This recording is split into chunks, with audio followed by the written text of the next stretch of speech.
Hello and welcome to Xena Warrior Podcast Minisodes. My name is Vera and I'm joined, as always, by my two wondrous co-hosts, Katie. Hello. And Livy. Hi.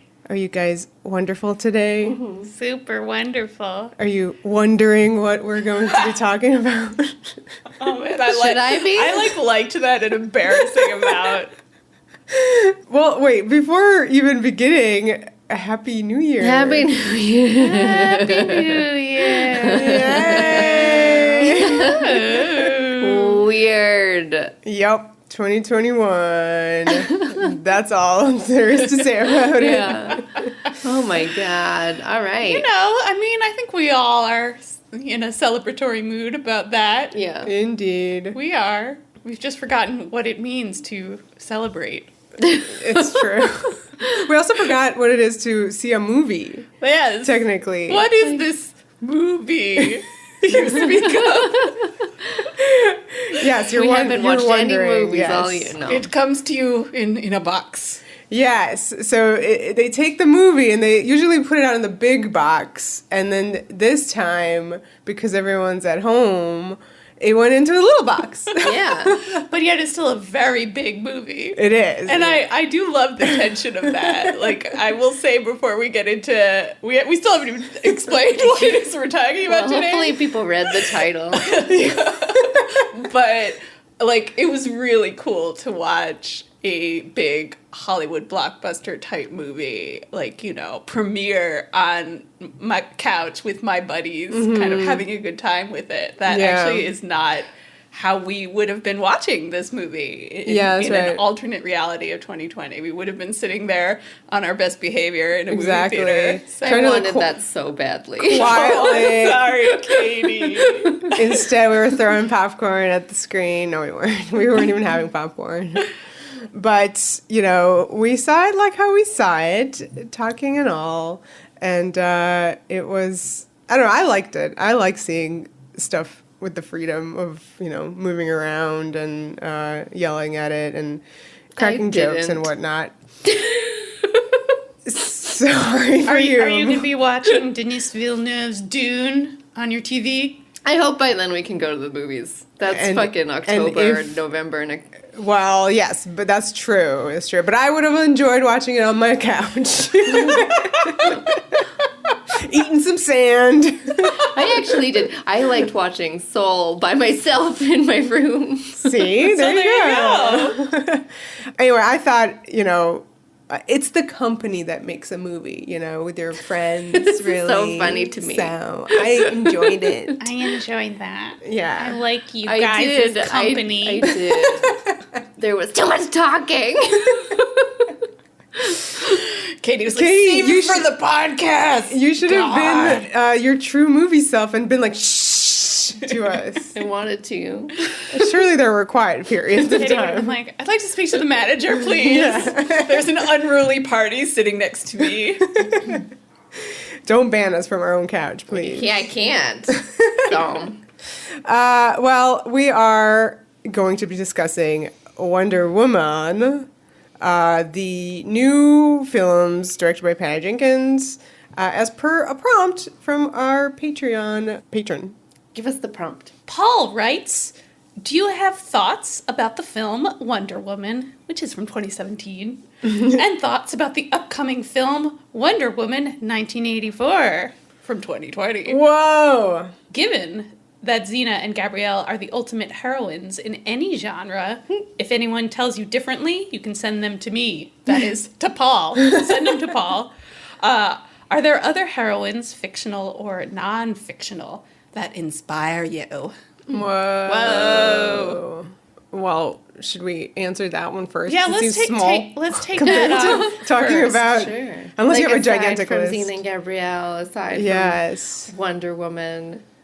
If she inspires you. I mean, she doesn't really inspire me because that's that's a character that's not really like, I'm new to this character. Oh. Yeah, we'll get to that. But yeah, none of us really had much of a history with Wonder Woman pre-2017. Well, I don't read comics, so like when I get into something, then I just go look at it, like, which I did in 2017 when the first one came out.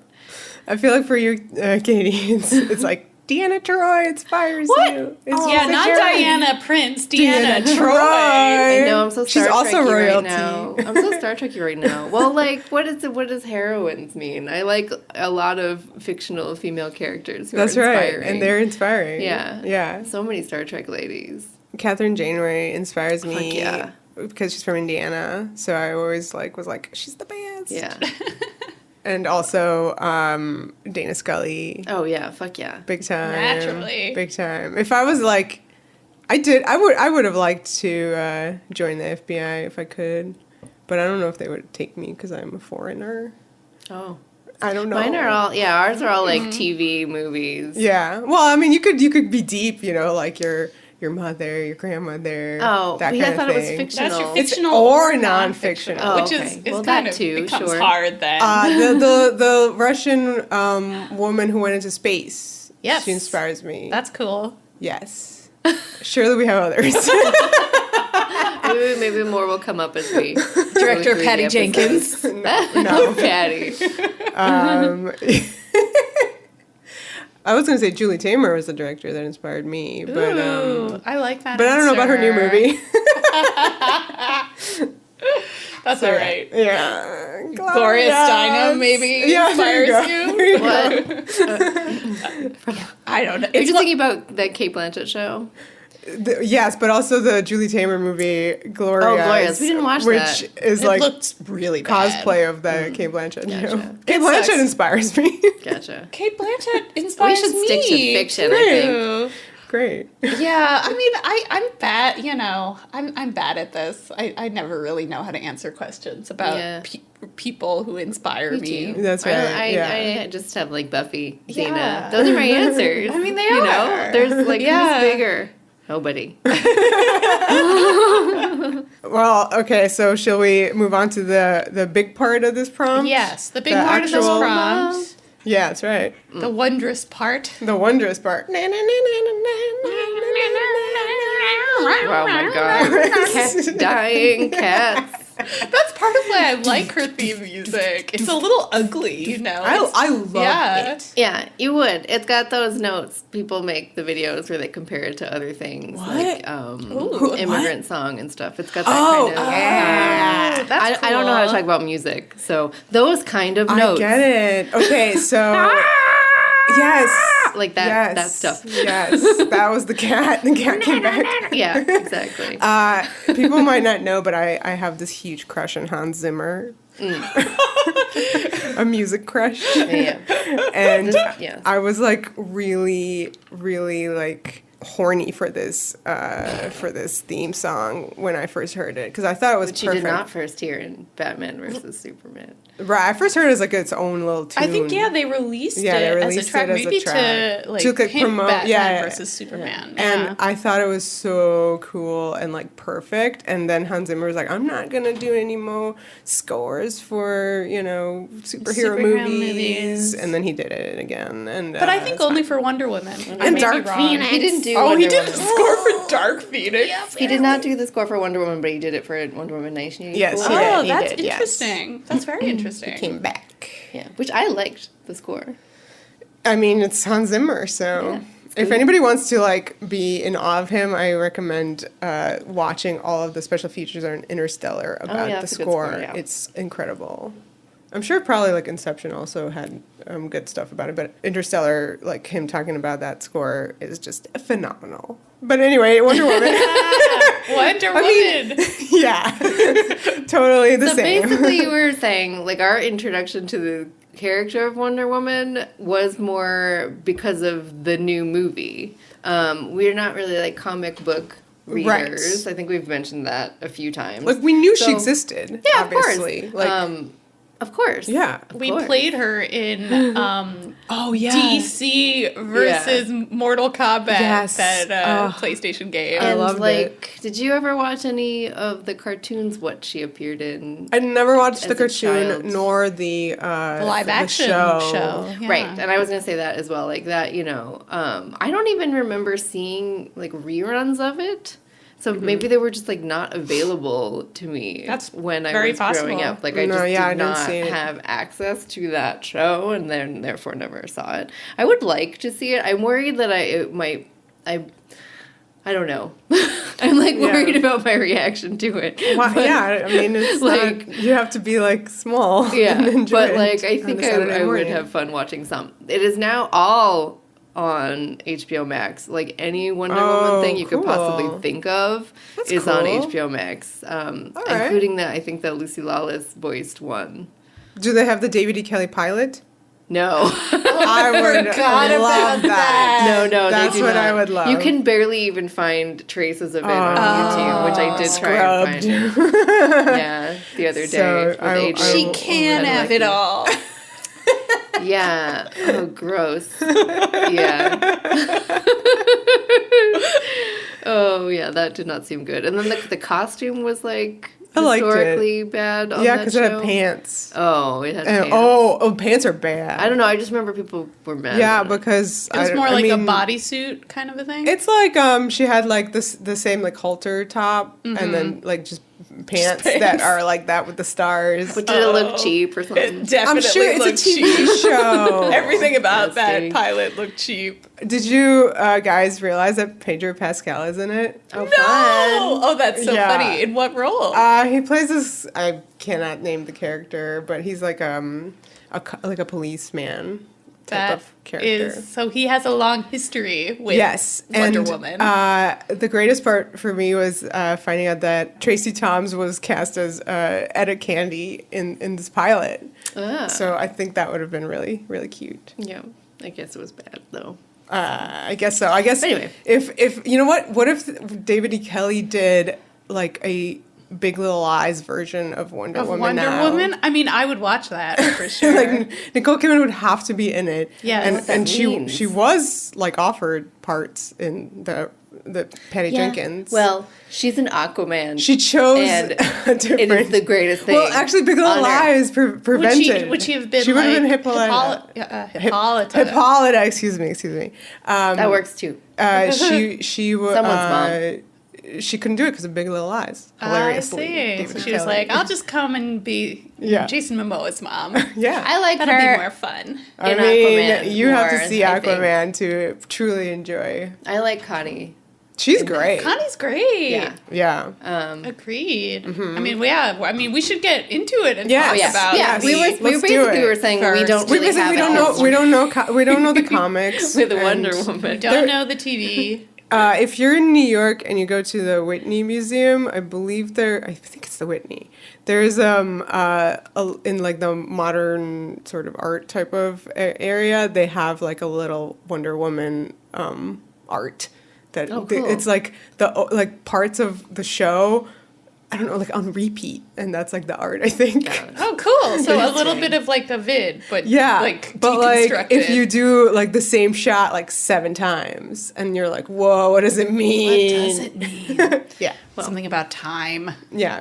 Anyway, well, Yes, but movies. yeah. So that being said, so we were basically introduced to the character like Yeah. through this movie. Like it was like you would say like this is maybe like our Wonder Woman, perhaps like because Mm-hmm. we didn't want really we were familiar culturally Right. with the concept of The Wonder concept, Woman, but didn't really know like her character, all the things that she had been in, et cetera, et cetera. And certainly, like, did not but- know like the arcs from that appear in the Sure. in the movies, like from the comics. Like, Yeah, I don't even know if they're really like fully pulled like from the comics. Yeah. very much. Probably not no- for the first Wonder Woman. Yeah. Yeah.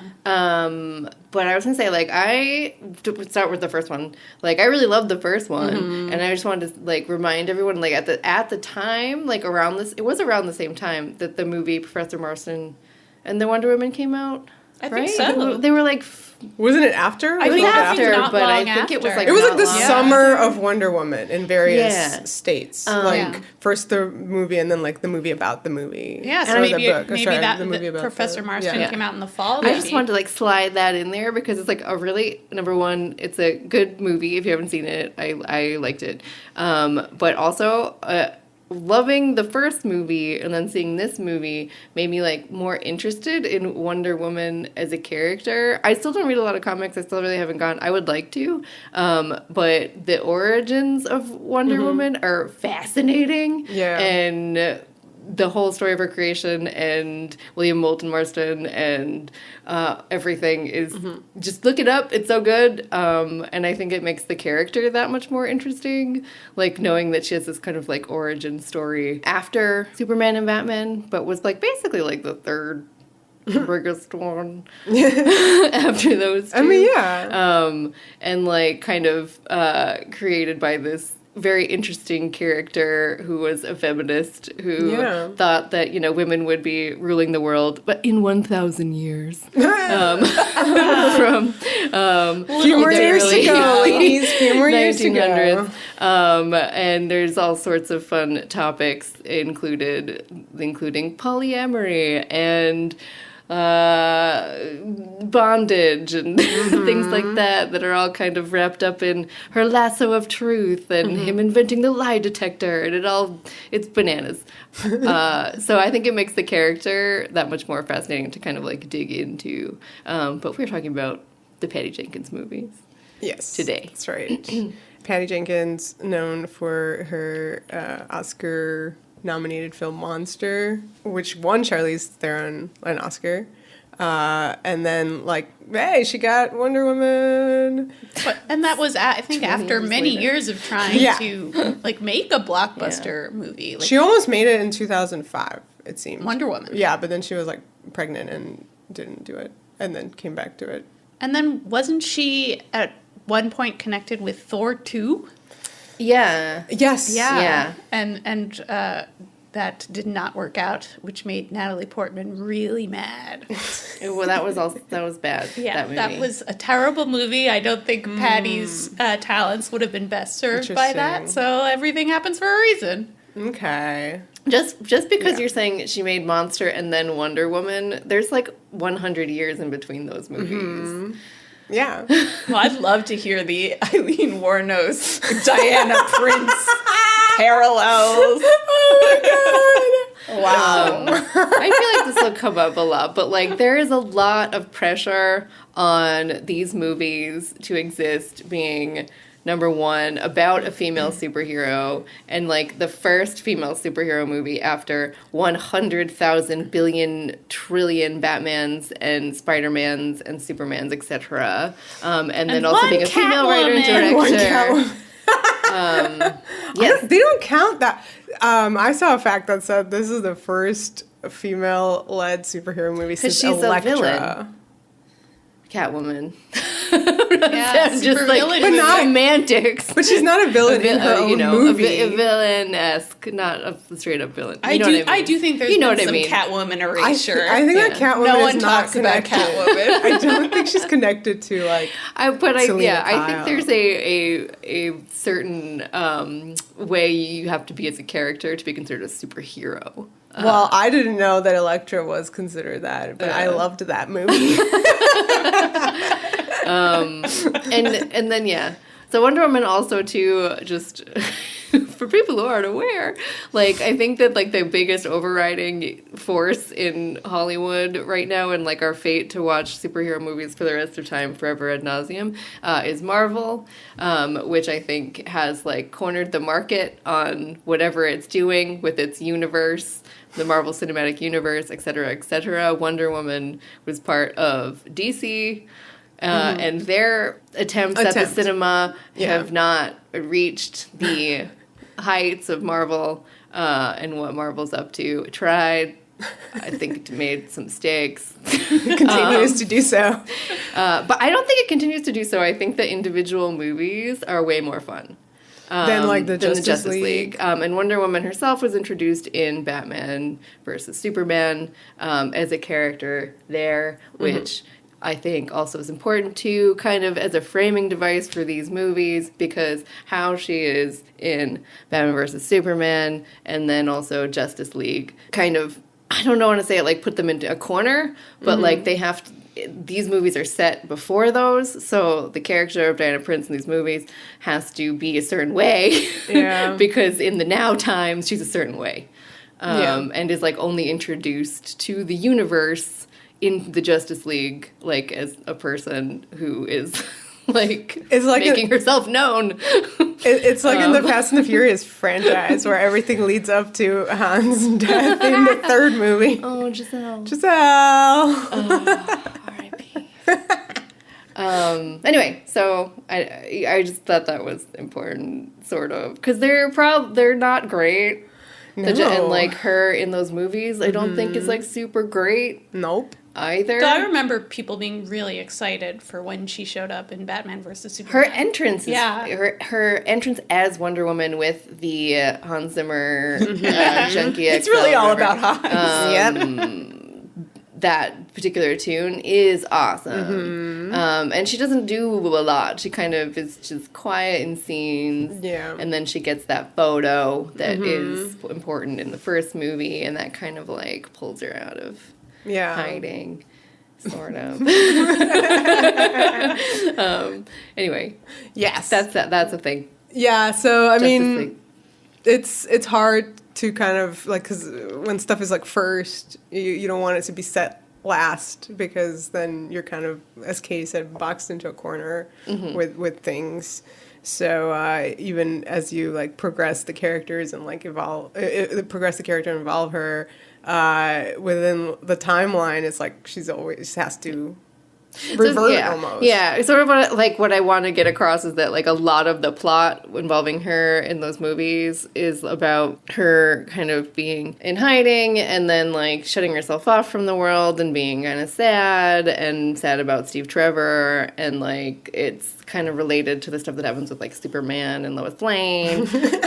She can like make like a knowing face at Lois and like oh boy, stuff like that. This is not making me want to see Justice League. And like there's a lot of dialogue between her and Bruce about like Steve, and and she yells at him for like hiding, and he yells at her for hiding. Oh and my the goodness. world needs Superman because Superman's a bet anyway. Etc. So that's kind of like how she is in those movies, which means like, but even in Wonder Woman 1984, she's kind of still in hiding, sort of. But Wonder Woman, the first one, is her origin story.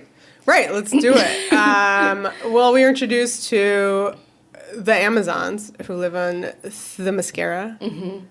Themyscira. Themyscira.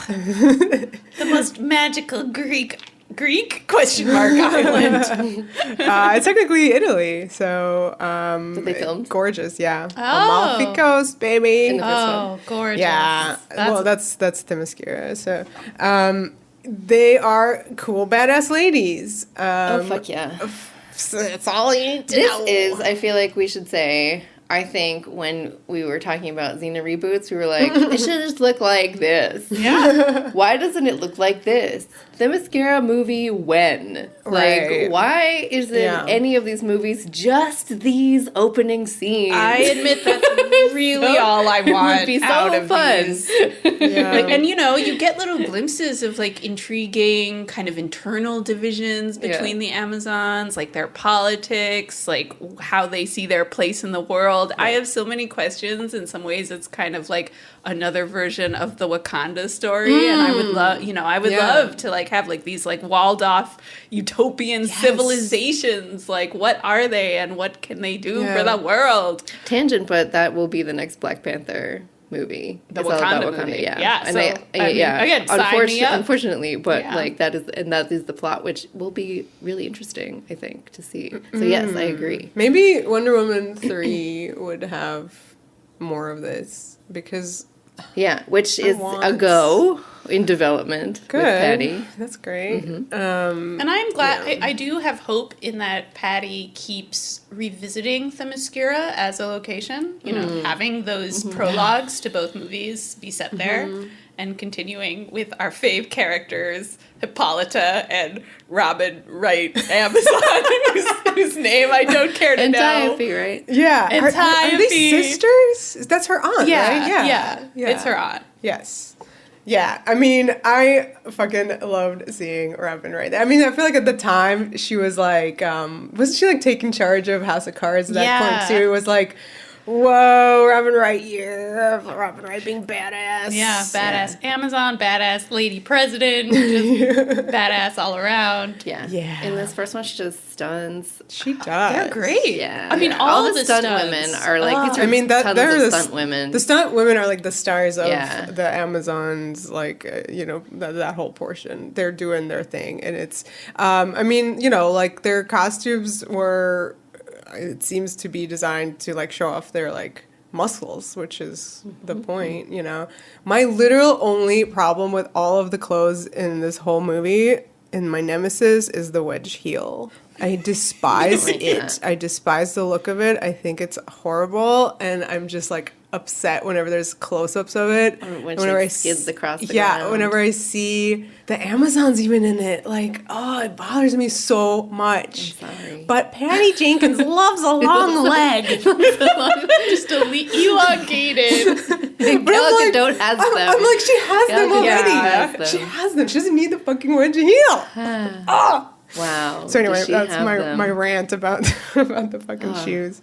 But anyway, the Amazons look fucking amazing. The horse stunts. The horses were were beautiful. are magnificent. Yeah. Like, Yeah, it was good. It was good shit. Yeah, and the queen played by Connie Nielsen, amazing. She wears like royal like furs and stuff. Like, yeah. Looking great. She was queen in Gladiator. right. So also Everybody looks loves good. seeing Queen Connie being queen. And I do think it's interesting, this conflict there in the prologue about whether or not to expose Diana to the dangers of the, not even necessarily the world, but just like of being violent.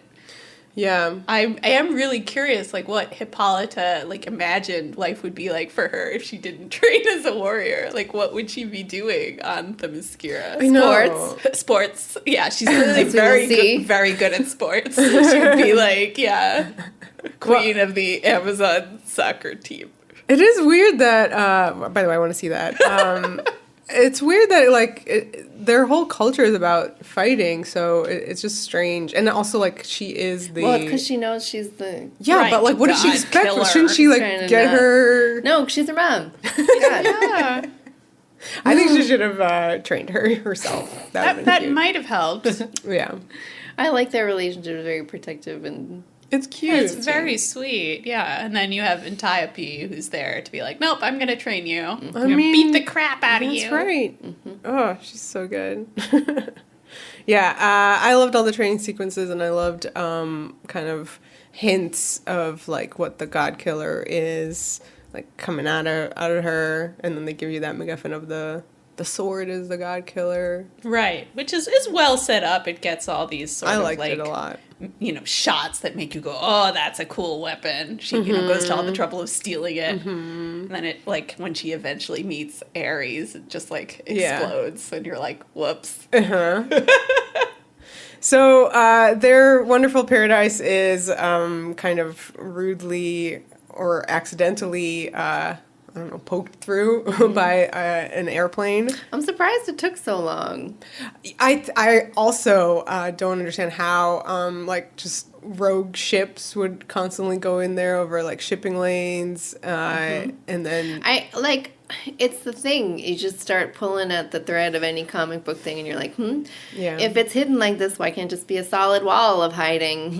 Why can't they just bump off it like a force field? yeah, I mean, Wakanda is kind of like a force field, right? Like, But you can't- that's they're also technology. hidden. Yeah, it seems more carefully hidden. Like, Themyscira is just an island, apparently in, like, the Aegean Sea. Yeah. In a bubble force field. Yeah. That a big Not ass even a ship force field, can that's just the It's, problem. it's just through. invisible. Yeah. It's Yeah. not, yeah. Right. Anyway. At first I was like, oh, maybe like Steve Trevor's airplane, like, at, you know, at a certain angle. You don't know. You Yeah, can but just no, go it just right seems in. like anybody can Yeah. pass through there. Yeah, and I mean, it was amazing. Like the when the Germans sort of follow him in Yeah, there. this is a match, almost like a fairy tale. Yeah, moment. the guy, like, it it's nighttime where they're at in our world, and he like kind of the hell of pokes war. in. Yeah. It's daytime, so like they have their own like, I don't know, climate, and the sun is different there. And just like it's a potent image, this sort of, dark, hellish Men's world intruding on the colorful, sunny woman's world. Yeah. One of my favorite parts, I mean, I really loved like the whole aspect of the first movie, and it's something that I really enjoyed in the first Captain America movie too, like the setting. Very kind of similar in like concept, I guess, as Wonder Woman. Well, it was supposed to be set, I mean, I think the comics take place in World War II. Right. But they like moved it to World War I. Right. Wonder Woman was created in 1943, like in World War II. Yeah. So I think World War I is an interesting choice because it does free them from any cultural baggage from the comics. It's not the time the character was active. I think they wanted to stay away from Steve Rogers' intro. Well, Steve Trevor could have gotten pretty confusing. Yeah. But it's like very specific. Like that one is, World War II. This one is World War I, and it makes sense because it's like when the world was modernizing and everything was going to change. It's often talked about this big loss of innocence for the world, which I think is a really helpful metaphor for Diana, who also is kind of going through this loss of innocence. Yeah, so like my favorite part in the beginning was like when the Germans arrive and they start shooting, and you see the first bullet hits this Amazon who's all like badass with her bow and arrow, and it's like it's that thing where these are bullets, modern weaponry, and they just like don't know like how to deal with that, and even though they're like so fantastic, like literally amazing ladies, so I thought that was really cool, and honestly I wish there was like a lot more of that. Yeah, agreed. That's part of why I want the Mascara movie. Give it to us. Do it. Make it a whole TV show. And I mean, it's kind of jumping like later, like another like really amazing moment was when Diana like snaps a rifle over her back.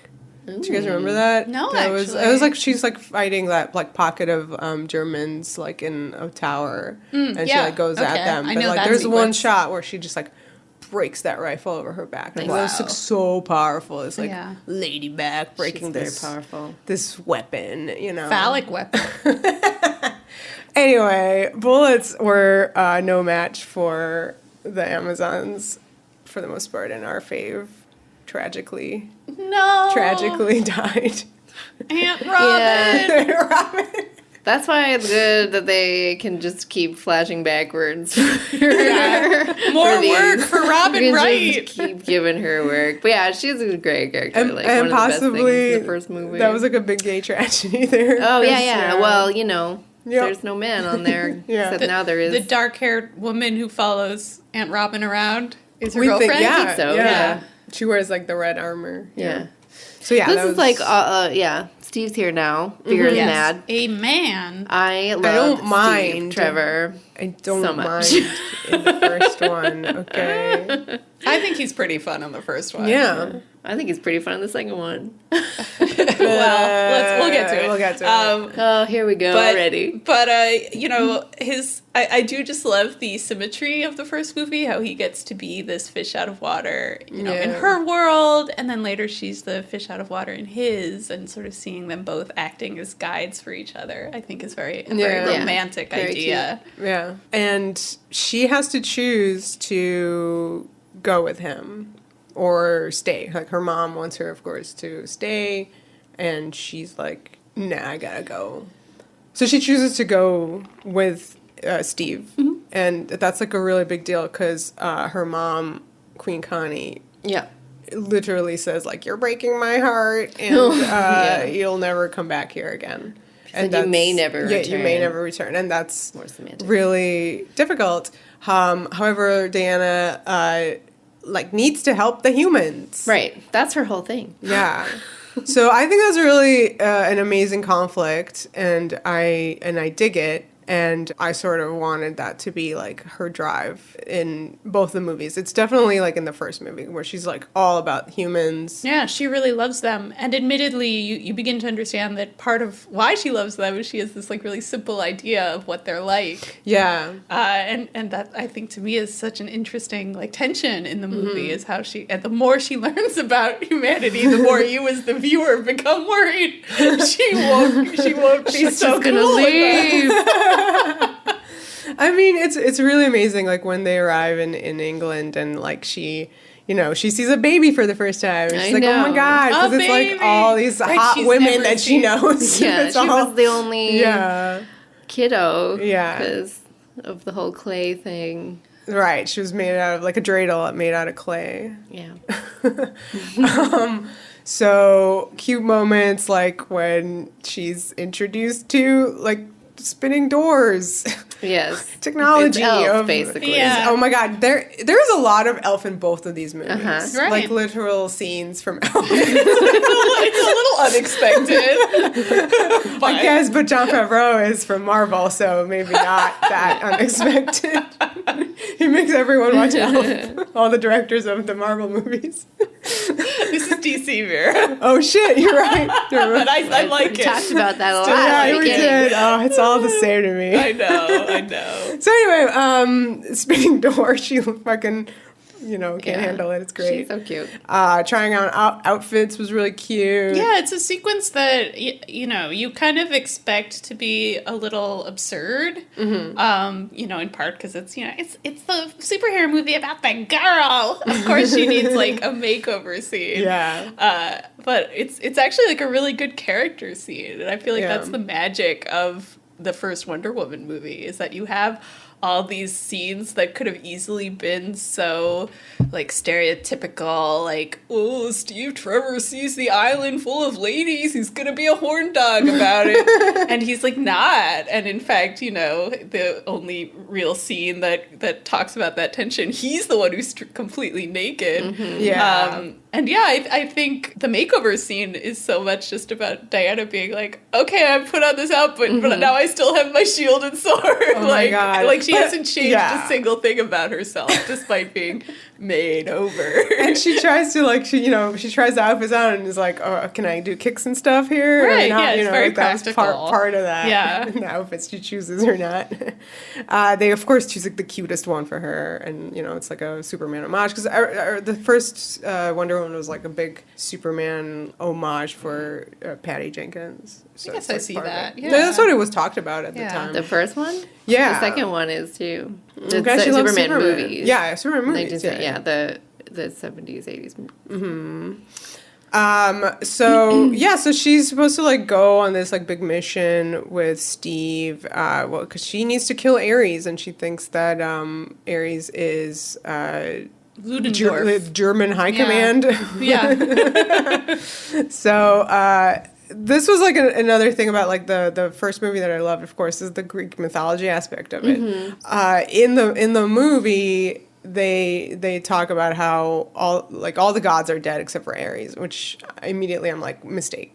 Like I want gods I want like Xena. I think there are more in the comics. I think Ares is one of her big foes in the comics, but I think that there are points where there are more that appear. It's like such a great thing, and like you constantly like I think it just need more of those gods running around. You were mad that the Twilight of the Gods arc happens before the movie happens season before- I wanna begins. No, that's so sad. No. Yeah, Then so where's Aphrodite? She should right? still be around. that Yeah. makes Especially because, like, it. the moral at the end of the first Wonder Woman is her being like, love is more powerful than hate or war. And you're like, yes, where's Aphrodite? Yeah. Well, I it's think just- the did you guys see this just was in the news with the new movie coming out where the ending was not the original ending, the like climax, the kind of more bad part of the first Oh, Wonder no, Woman. what was the it? fight with not, Ares? Yeah, it was not Patty Yeah, Jenkins' it's not original great. ending. What was it? She will not say, but the studio made her change it. Oh, wow. I liked it. So, I thought it was I mean, really CGI cheesy. Ares, David Thewlis. David Yeah, Thewlis, David Thewlis is action Ares. I hero. think might not have been Look at David Thewlis's abs. as big of a Look at his arms. part of it. His little mustache there in the middle Yeah. of it all. But I don't know, because she didn't elaborate. She just said that she ended up, obviously she said things like, I love what we did, but that was that's not diplomatic. the ending. I think it was probably smaller. Smaller scale. And yeah. Yeah. Well, We'll see. well, I liked it. I just like the way Gal Gadot says Aries. Well, Aries. It's just like Xena. Xena, yeah. You have to say it that that way. way. It's so true. Yeah, so I mean, I guess we could talk about Aries now. David Thewlis plays. It's kind of genius at first, right? Because it's like she's expecting it to be Danny Houston. The evilly one. Yeah, the German like high command dude, and of course it's not. He's just like a dude who sucks.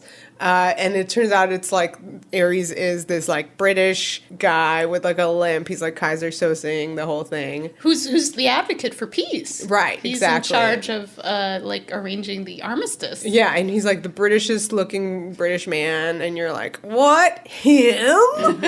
And so then you expect his face to like morph away and Into become some a kind of badass big- new actor. The actual Ares. Yes. At least shave the mustache. Who has been pretending to be. But no, he's looked like David Thewlis since the dawn of the Yes, gods. where you and see in the was animations his rejected. little David Thewlis face Remus drawn. Lupin, what are you doing? Like, oh my god, that Yeah. was a choice.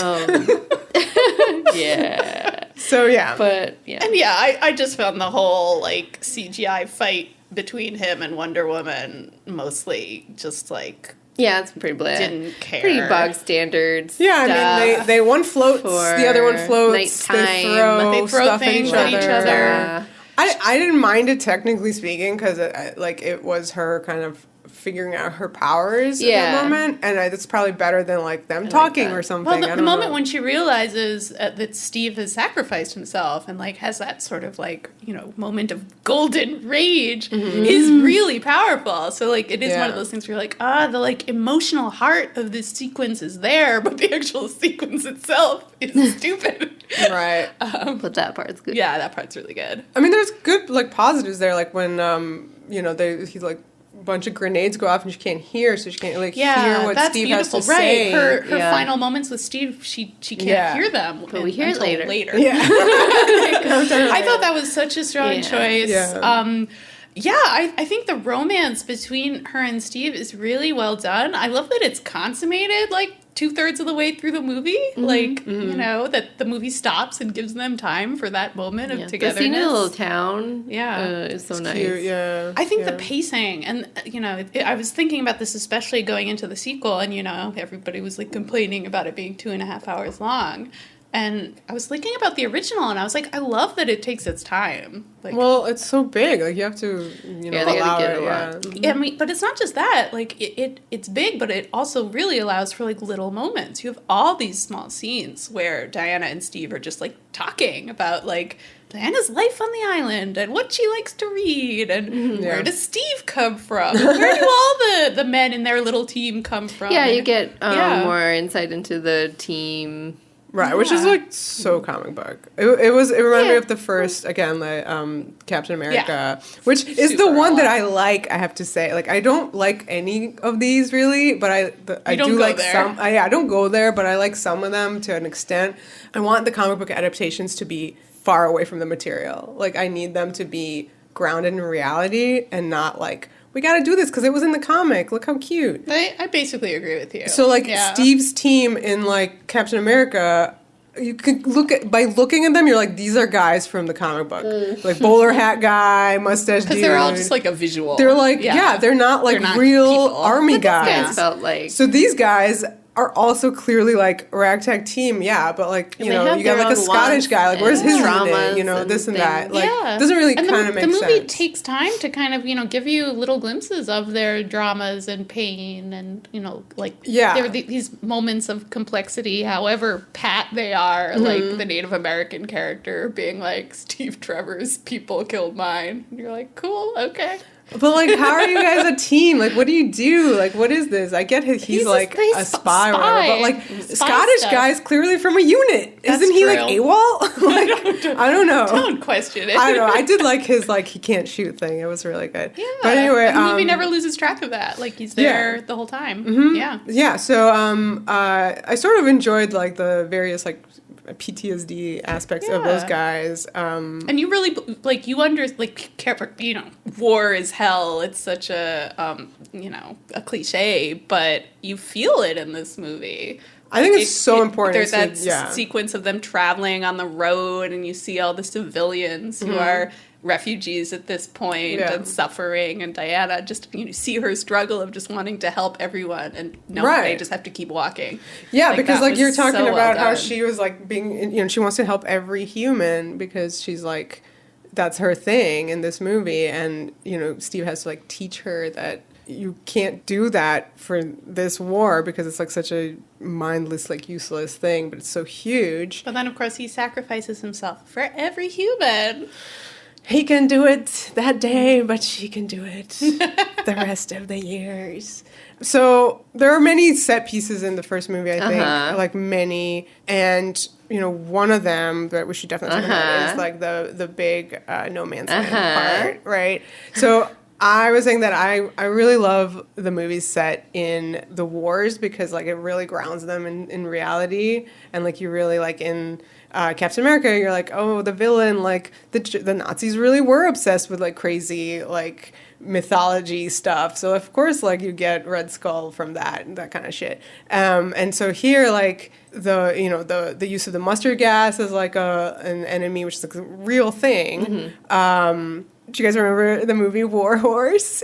I did not see it. I did see it, right? But like that's an important thing because in World War I, like it was literally like cavalry units versus machine guns, and that was like the huge kind of like it's kind of like the Amazons versus like the bullets, yeah, the like cruelty of it. So it's old kind of mixing with the new in a blender, and so it was like this really great setting for this, and so like the best part of the movie, hands down, is like this no man's land. That's all I was going to say. I was like, yep. Talk about no man's land. It's the best part of anything ever. Yeah. So like Diana is going around in the trenches, and everyone's like, well, okay.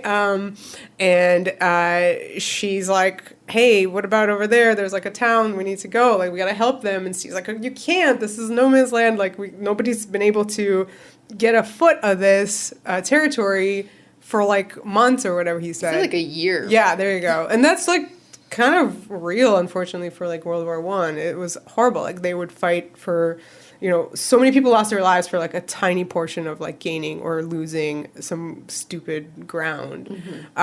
So she's like, fuck it, I'm going. I'm Diana, Yep. So she goes, and like it's this incredible sequence where like you see the first bullet from the German side go at her, and she, like flashes it away with her wrists. Talk about that coat coming off. Yeah. Though. Yeah. Which is your first glimpse of her in the Wonder Woman. Yeah, you get the big close up of the wedge heel in this movie. Which we haven't seen her costume in Batman vs Superman, but yeah, this is the first time you see it in full in this movie. I just had that flash to the first time people saw her picture, and there were some people who were like, Xena. Yeah, I mean, it does look like Xena. But it's because it's all based on the same Xena is source. Based on Wonder Woman. Well, Snake eating its old tail. Old stuff also. But it is good, aside from that wedge. Vera does not like. I hate that wedge, I have I'm indifferent to it, I guess, at this point. But she looks amazing. Yeah, so she's like going in the mud, right? It's like, gross. Like World War I, no man's land. It's like the worst. I am no man. Yeah, exactly. That was, of course. I'm glad they restrained themselves from that line. Yeah, you can't. But it's taken. Yeah.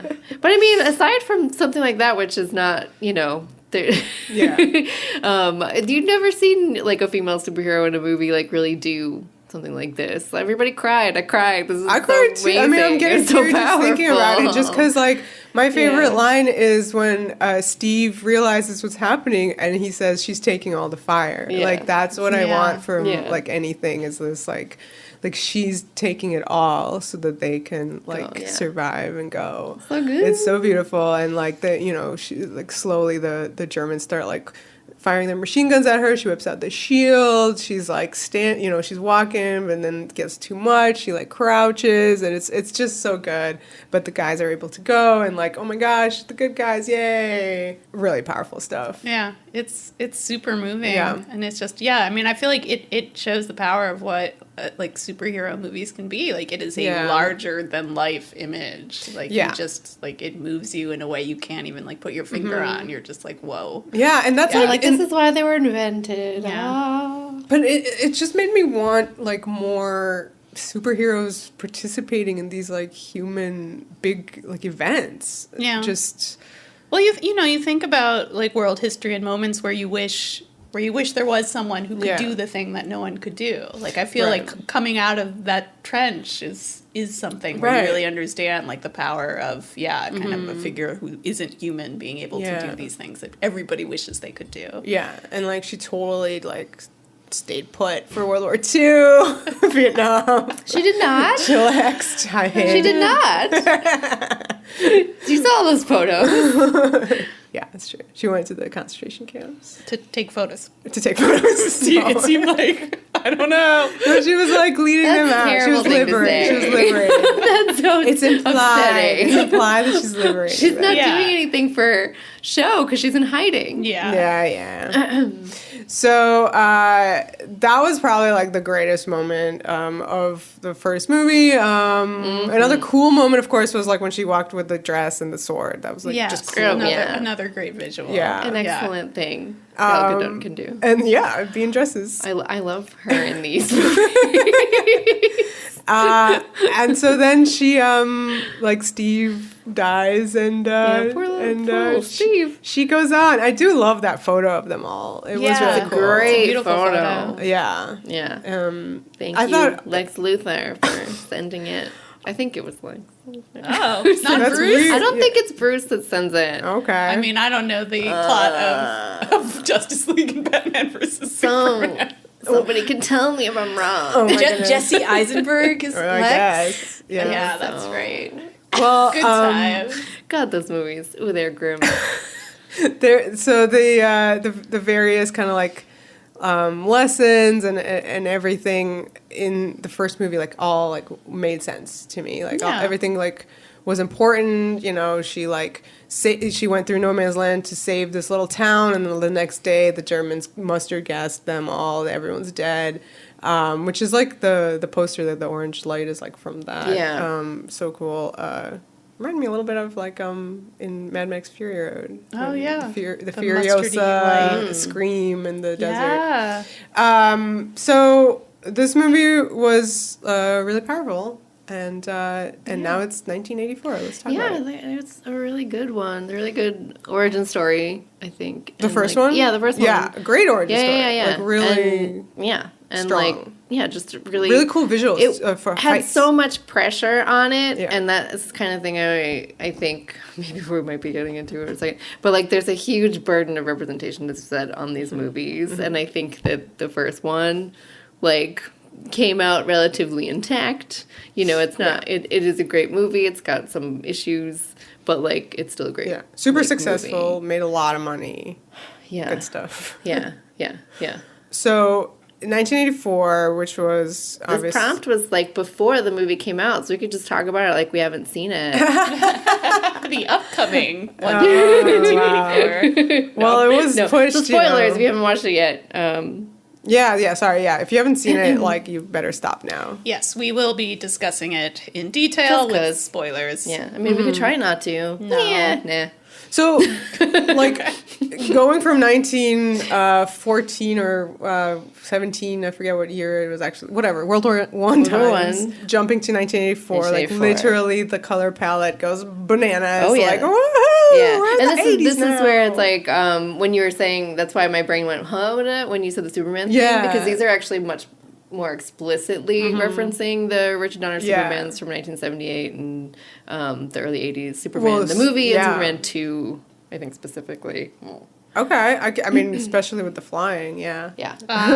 Yes. But also, like, yeah, it's colorful. Like, so her outfit is a there's, like, lot more Lois Lane colorful. thing in it, too. Right, she has I think basically a rejiggered version of her look. Yeah. With more saturated Do, colors. do go we with like it? But the wedge heels are they're still there. I think in the context of the movie, like it had to change. You think Like, so? I think It her broke. with the Since old then. worn Before. leathery It's been a dark, while. Yeah. the worn leathery dark stuff from the Justice League palette. Yeah. Fit the first movie, but I do think they needed to shine it up for the 80s. But then it's going to go back to that color because of the time. I know. Doesn't Maybe make this sense. one is this This one one now gets that older all and flush. dirty. Yeah, that's right. Yeah. It gets dirty. Precisely. So yeah. Okay. I can't be arsed to care. Like, I think it fits the movie. Like, I can't see it being not bright and shiny. You know what I mean? Okay. I mean, yeah, I accept You're just like, it. I miss it. I can't decide if I think it's weird or not because it's like the whole movie is colorful in 80s, and so, So wait, it's okay. let's also touch on again, like, let's go back to the beginning, though. Like, I really do. There are different experiences of watching the movie, and obviously everybody's watching this at home for the most part. It makes 16 million in theaters somehow in the United States. Wow. Which... When 60% of movie theaters are closed. It's actually a really amazing Wow. feat. So Who went? And how did they get should in be there? going to the movies. Anyway, Hawaii, I don't know.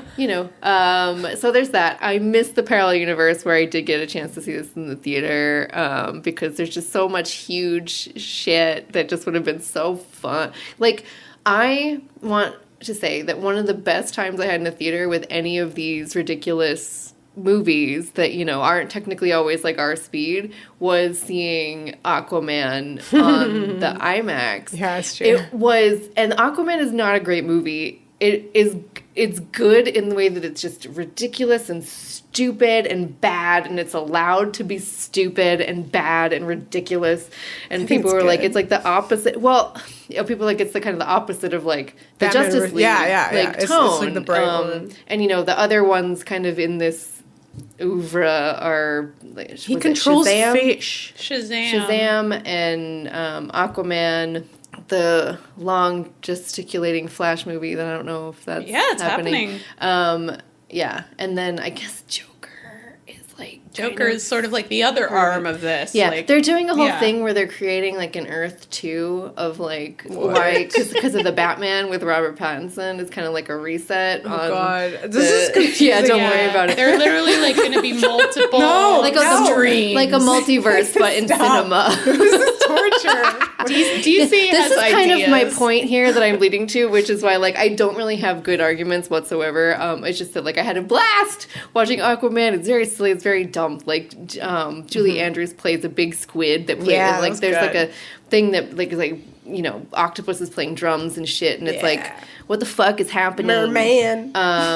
But there's such a huge thing, and the first Wonder Woman was so good, and there's such a huge pressure on female directors and female that like you can't just have a dumb bad movie, which Wonder Woman 1984 kind of is at the end of the day, because it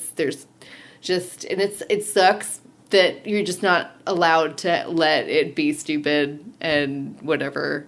This is not really a good argument because you want all movies to be good. Yeah. But I'm just saying it sucks that there's so much pressure on it because like it But is shouldn't there fun. be pressure in every one of these movies? Like, shouldn't Thor: The Dark World have had that pressure? That's what I'm saying. Speaking It was of- bad. yeah. People don't like it. There should be a little bit of a wiggle room for the female superheroes to have dumb bad movies also. Yeah, unfortunately, Is there what aren't I'm any saying. around to and compare. for it to not be like a big deal, for it not to be like, oh no, like this guy who made this terrible movie, like Colin Trevorrow making Jurassic World, he'll never make another movie again, because it was bad, even though it made lots of money. It's that doesn't exist for these Right. kind of movies, which is why it was so exciting to see them to go like, Patty doing Wonder Woman 3. And I'm like, good, great, go, do it, good. I'm glad. mean, like, yeah. you know what I mean? Yeah, I mean, Patty's fine. She's doing the Star Wars. Like, she's... I think that she's in. fine. But I it's also a whole don't different think... tone. Yeah.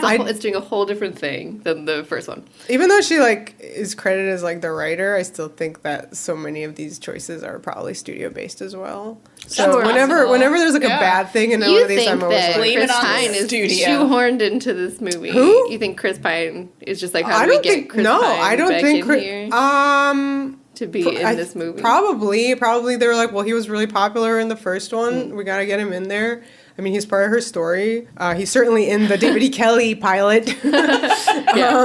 So it just seems like he's like, you know, if you have Wonder Woman, you have to have her guy interest here. But that's like for all of them. They all have like the counterpart, like Yeah. love interest. You have to. But that's not what I'm talking about. Like, Okay. I think that there were choices of like what the story should be that maybe I don't know. Maybe it shouldn't have been this way. Yeah. Well, Not specifically. my him. number one thing, and I'm gonna say this as a person who like, there are lots of issues. And I think like it would be a long podcast if we go into like just all kinds of like the representation issues that like these movies have that could be way better. Like they are not intersectional. They could be more diverse. Like this one especially. There's also like areas where it could have been more gay, like just with like the history of the character herself has like dated women actually in comics. And you know, there is a lot of like compulsory heterosexuality. I think I'm coming from a place of being the biggest Diana and Steve fan.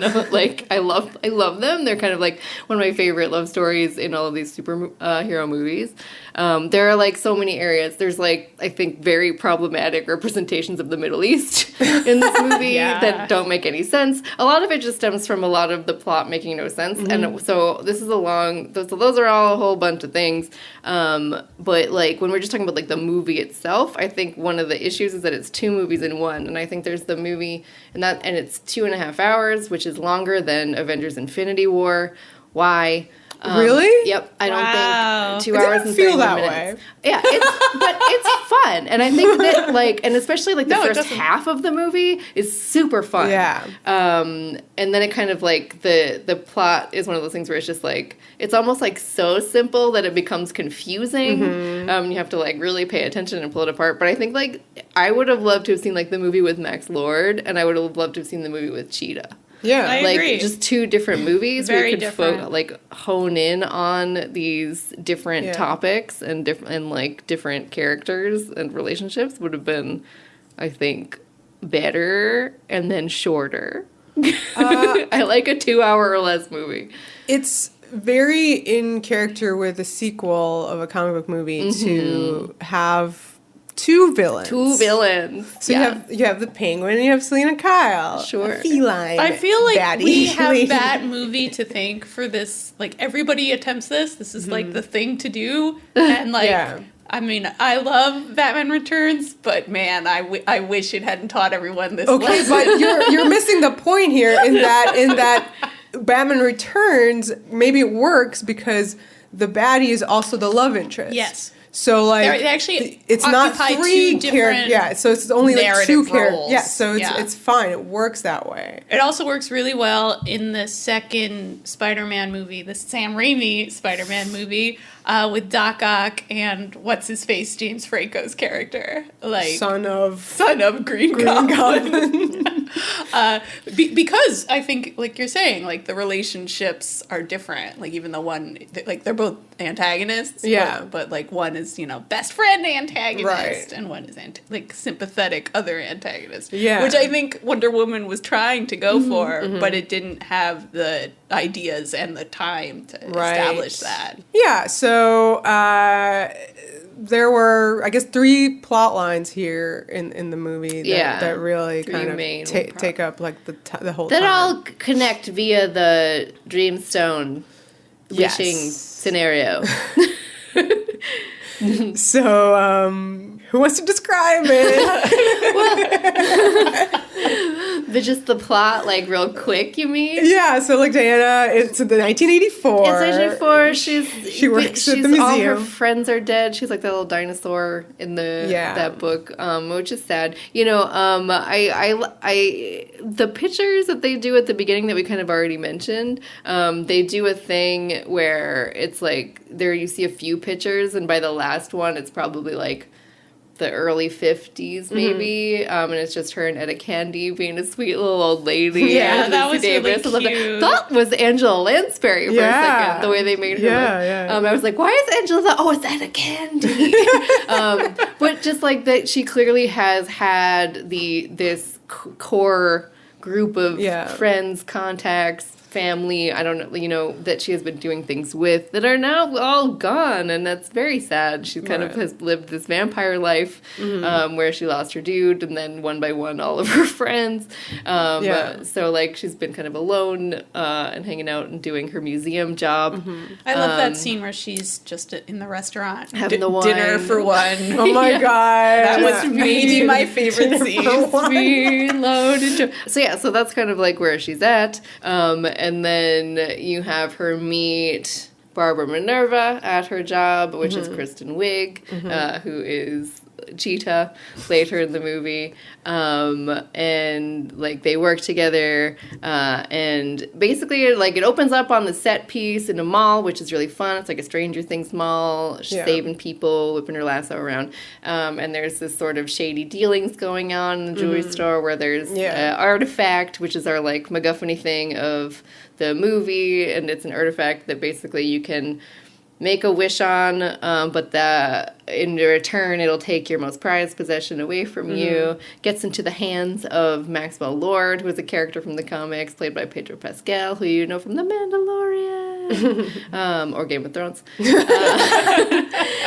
Narcos, which I have not seen. David E. Kelly's Wonder Woman pilot, and who is great, and he's playing this sort of how would you describe him? He wants to be a big shot. He wants to be a big shot. Moneymaker, but he does not have the skills for it. He does not have the skills. So he's all show, no substance. Yeah, and we're in the 80s. There's that great visual of his, gorgeous lobby of his building, but then you go into the office and it's like just a shambles. So he's like this sort of, He's a facade. He's a facade, exactly. And it's got all this, it's set in the 80s, so we're in this land of excess and the me, and the greed. Shoulder and the cocaine and the blah. Yeah. Power positive thinking stuff. Greed. And cocaine. He has a bunch of influences. I think this character, Trump, is one of them. Like a Tony Robbins type. Like these sort of like really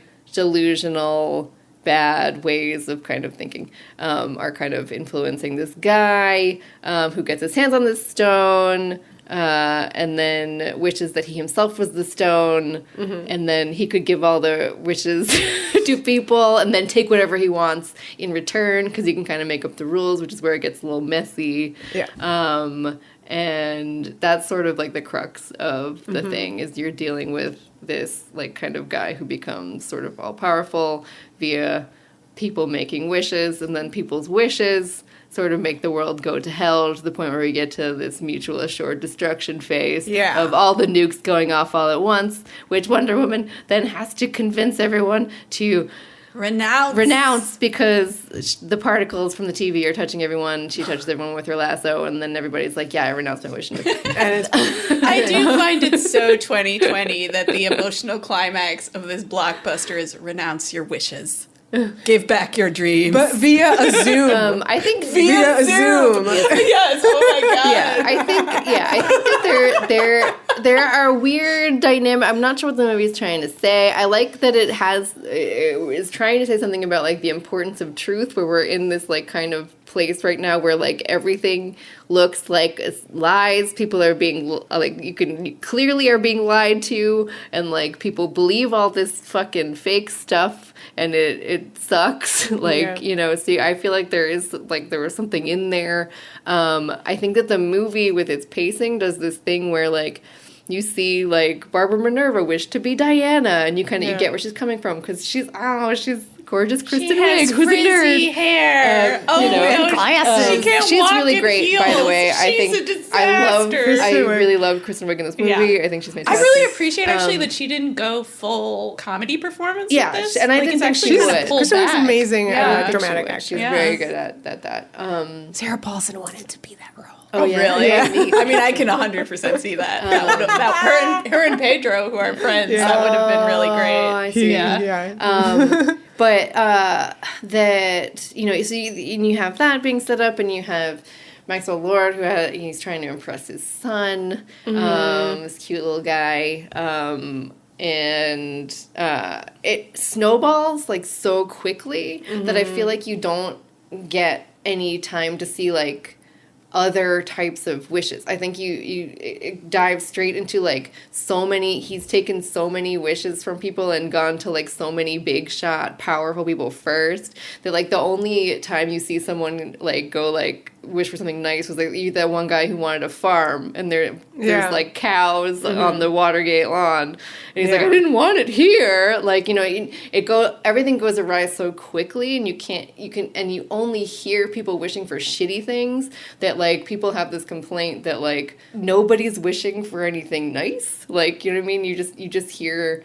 this like cacophony of wishes by the end, and Diana can hear them when she's like flying around, and you just hear like, I wish to be the most beautiful, like I wish this guy would die, like you hear a lot. I think I heard one person go, I want to be happy. I think I heard that one time, but like, you know, it's your the wish. 80s, so it's not mentioning, you're like, you know, people on Twitter like nobody wished like, you know, there was no AIDS, like, you know, I'm not sure that this is the movie that's going to do that. But you somebody could have seen the news and be like, oh man, I wish all this would stop. Well, in a way, that would have made the renunciation more powerful if you had seen that good things had been created in the world. So it's like, I think that's like an issue with it. I think it just like, it goes from like 0 to like 1 billion to the point where it's just like, oh, the nukes are going off, we have to stop this. Not a lot of like nuance with the wishes. And of course, like, really the one kind of good wish that we see get sacrificed is, you know, no more Steve Trevor in parachute pants. Right. And I did, okay, so like, I know you guys Steve. don't love this part of the movie. He wakes up in another man's body. Very strange choice when it's just a crazy wish that, like, why couldn't he have just been Steve? Yeah. I feel like, you know, somewhere along the way in the storyline, somebody said, let's do it this way because it'll, you know, people will pick up on this being strange and wrong and kind of twisted from the start.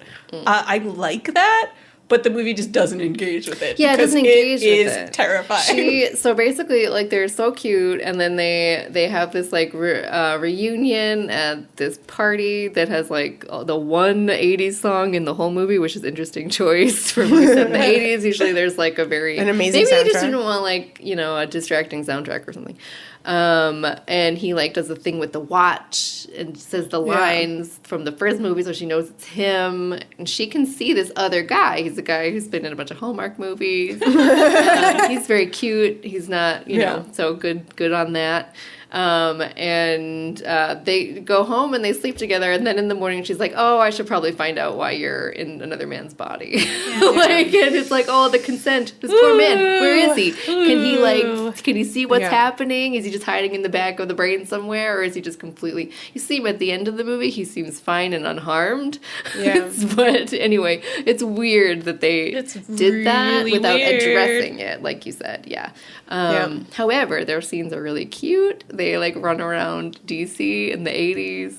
Well, it's like a mirror of the first movie where like he gets the clothes makeover. My favorite part of the whole Steve thing is honestly like when he's getting the makeover and he whips around his like fanny pack with the American flag. It's like American issued bag. Yeah, I love that. American issued movies bag. always have that montage of like dressing up. Yeah, like, obviously, in a way, that's like the most fun this movie gets to have is when it's just like, oh my god, the 80s are fun. Here's a character who can just fully like have fun in the 80s because like Diana can't. And people I think nitpick some stuff too much where it's like, you know, they're in the subway and he's like, he's seen a subway before, and I'm just like, yeah, but it's really fast. this is like different, it's big, great. Like, you know, the escalator was another one from Elf. Yes. That's a good one. It's straight from Elf. I think everyone's biggest problem was the fireworks one where they commit the felony and steal the plane from the Smithsonian. that is somehow fueled up to go to Cairo for them, and they're flying through the fireworks, and he's kind of like, what's that? Like, and I think it's unfortunate on the heels of, like, showing him stuff that he doesn't know, that he, like, goes, what's that, to fireworks, which are thousands of years old, and he knows what fireworks are. Because it could be that, like, you know, he's in a plane, he's, like, a pilot who died in a plane, and, like, you know, probably has some traumatic experiences that, like, heard some exploding noises and said, what's that? And she's like, oh, it's just fireworks. Where you could very easily kind of be like, he just didn't register them as fireworks yet, and not that, like, Steve doesn't know what fireworks are, but it reads that way because of the rest of the movie. And he does not seem like he's having a PTSD He should have. That moment could have been amazing if she talked about it. But it's really pretty, anyway, and it sets up the flying thing for later. But yeah, I didn't need that set up. I mean, for me, the frustration is like I think Fish Out of Water is a really fun dynamic. As I said about the first movie, like it really gives it this wonderful symmetry. I just didn't need it here because I had that symmetry in the first movie. I felt like, you know, what was it there for? Like in terms of Diana's character. For us to have fun. Yeah. What is anybody just embrace learning? A lighthearted romp for us to have fun. Okay, well, I mean, I guess my frustration is the prologue of 1984 sets up what seems like kind of a juicy character arc. You have Diana doing something a little naughty. She cheats in the Amazon Olympics, and you're like, oh, like, is this going to be about Diana having a temptation, you know, to act like, you know, in her own interest, not the interest of the many. Oh my God. So. And then it turns out the temptation is like Steve. Dicking around with Steve for an hour. She wants a D. So the hilarious part is that, like, the opening thing, while cool, like, has absolutely nothing to do with the movie. Because, like, even though it should, 1984 is an Olympic year. So, like, why couldn't she just be training for the Olympics? Like, that's the movie we're watching. I would watch that fun romp. I mean, the thing is, I love a good romp. You just can't then put giant world-ending stakes on it, because then it's not a romp anymore. Then it's just a confusing mess. My main problem with this movie, and again, I really wish this for the third one now, but we talked about how, like, all those pictures show, like, all the people she knew are, like, no longer there for her. She's alone in the world. Why is she not spending this time trying to find Themyscira? And that's the part, like, she's homesick. Make that be the plot. Make it be that she likes, you know, she made her decision to be helping humans, but she wants to see the Amazons again. So, like, have her actively be searching for that. Maybe have the wish be for that, you know? Like, she wished for Steve when she thought that it was a bunch of bullshit. Like, she didn't even think about it, so she didn't have, like, the wherewithal to, like, make a conscious, like, wish choice. Her wish was, like, just kind of off the cuff. Okay, but I mean, I think it was meant to be the character's deepest desire. Literally. Sure, but I'm just saying that, like, it was not, she didn't have a choice. Okay. It just kind of went, like, that was what she was, like, doing, right? Okay, so rewrite the movie to not have. So that's what I'm saying. You kind of have. That's what I'm saying. Yeah. I'm rewriting the movie for them right now entirely. Just make it be a different movie. That's a good step. I mean, so it would have to be a different movie where she wishes to be not lonely in the sense that she wants her people back. Her, you know, she misses them, and and I just don't understand, like, why. Like, clearly she would be homesick at some point. She's not allowed to return. This all she knew, you know, like, she would be. So, and I wanted her to search for them, and she goes around searching for Asteria. Yeah. So, like, hello, you know, she would clearly want to find not only her invisible coffee cup, but her invisible city. So that's what I wanted. I feel like when you see her, like, little surveillance closet, I wanted that to be, like, her crazy wall of, like, hints of, you know, Amazons here and here and here. Yeah.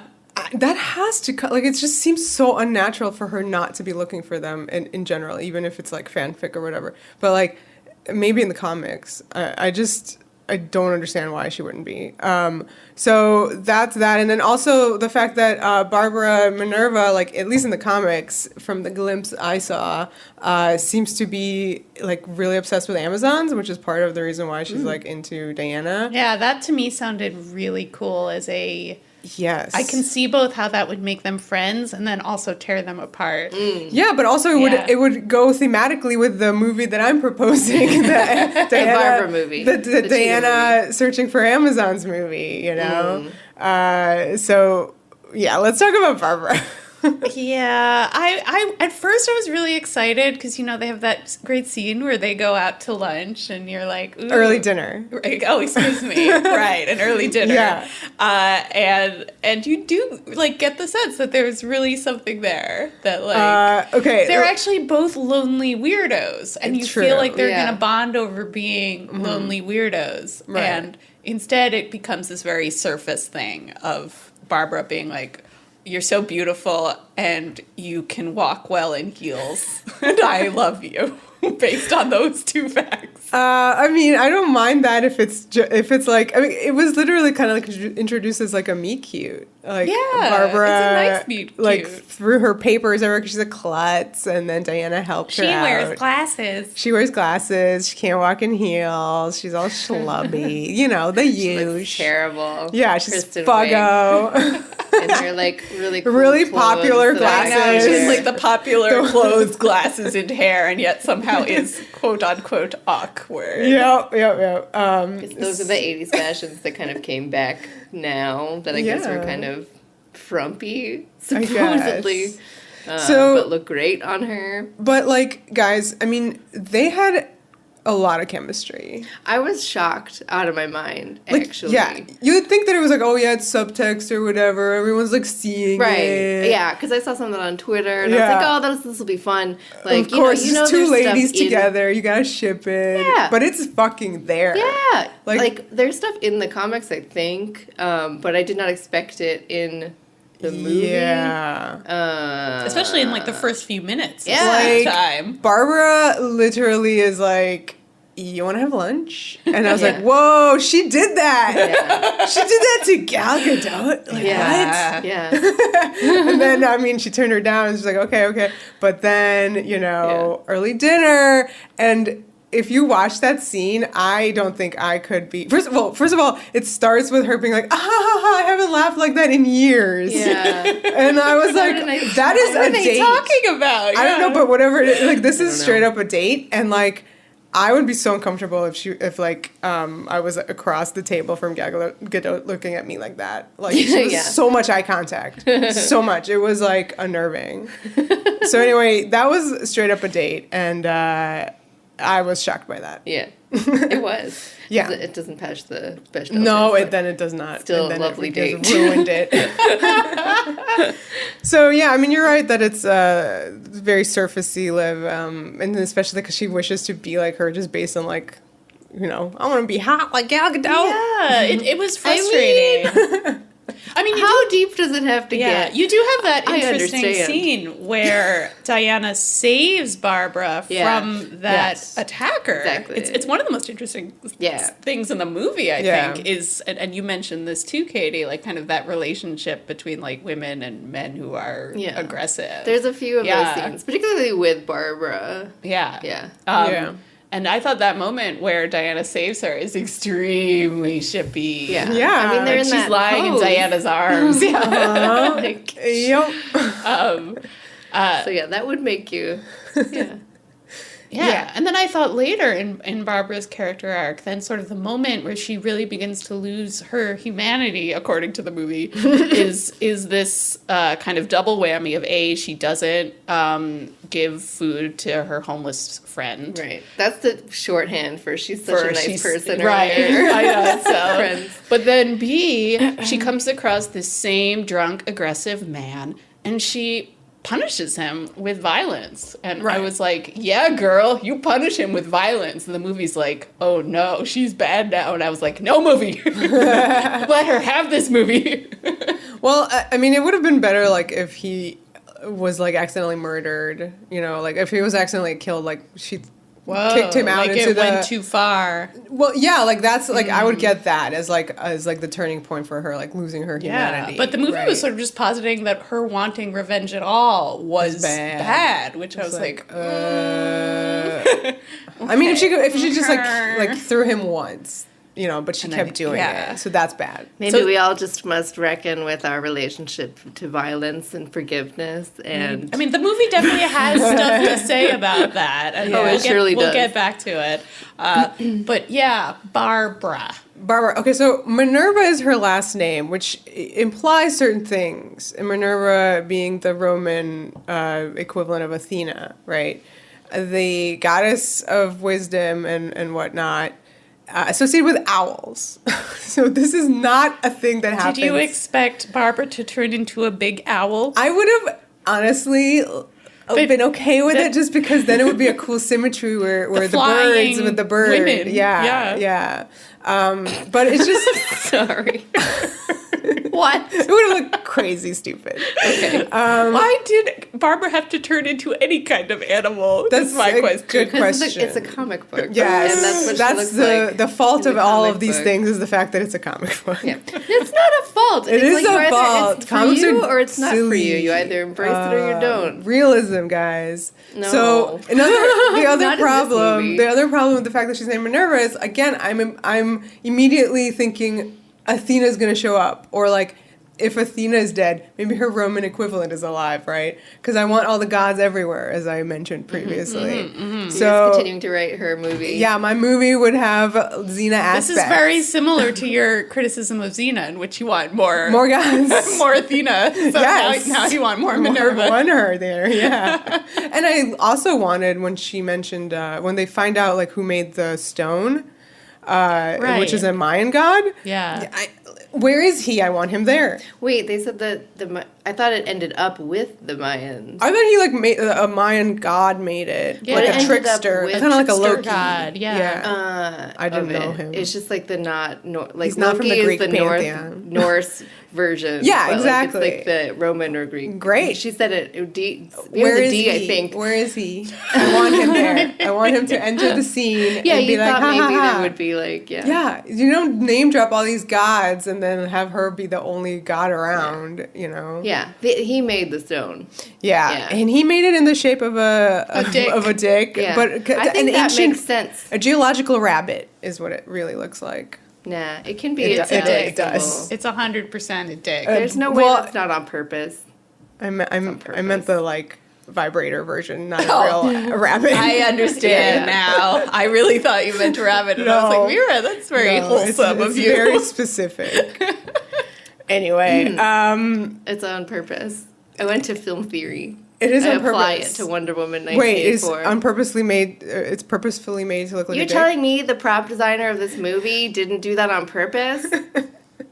What? I mean, they did, yes. They did. There's a lot of choices that were made in this movie. So, Barbara, did we want to talk more about her? She Mean Girls, basically. She's like cute and nice at first. That's really what it comes down to. She does help. She helps does. for longer Yeah. than I actually thought she was gonna after she That's does true. the wish.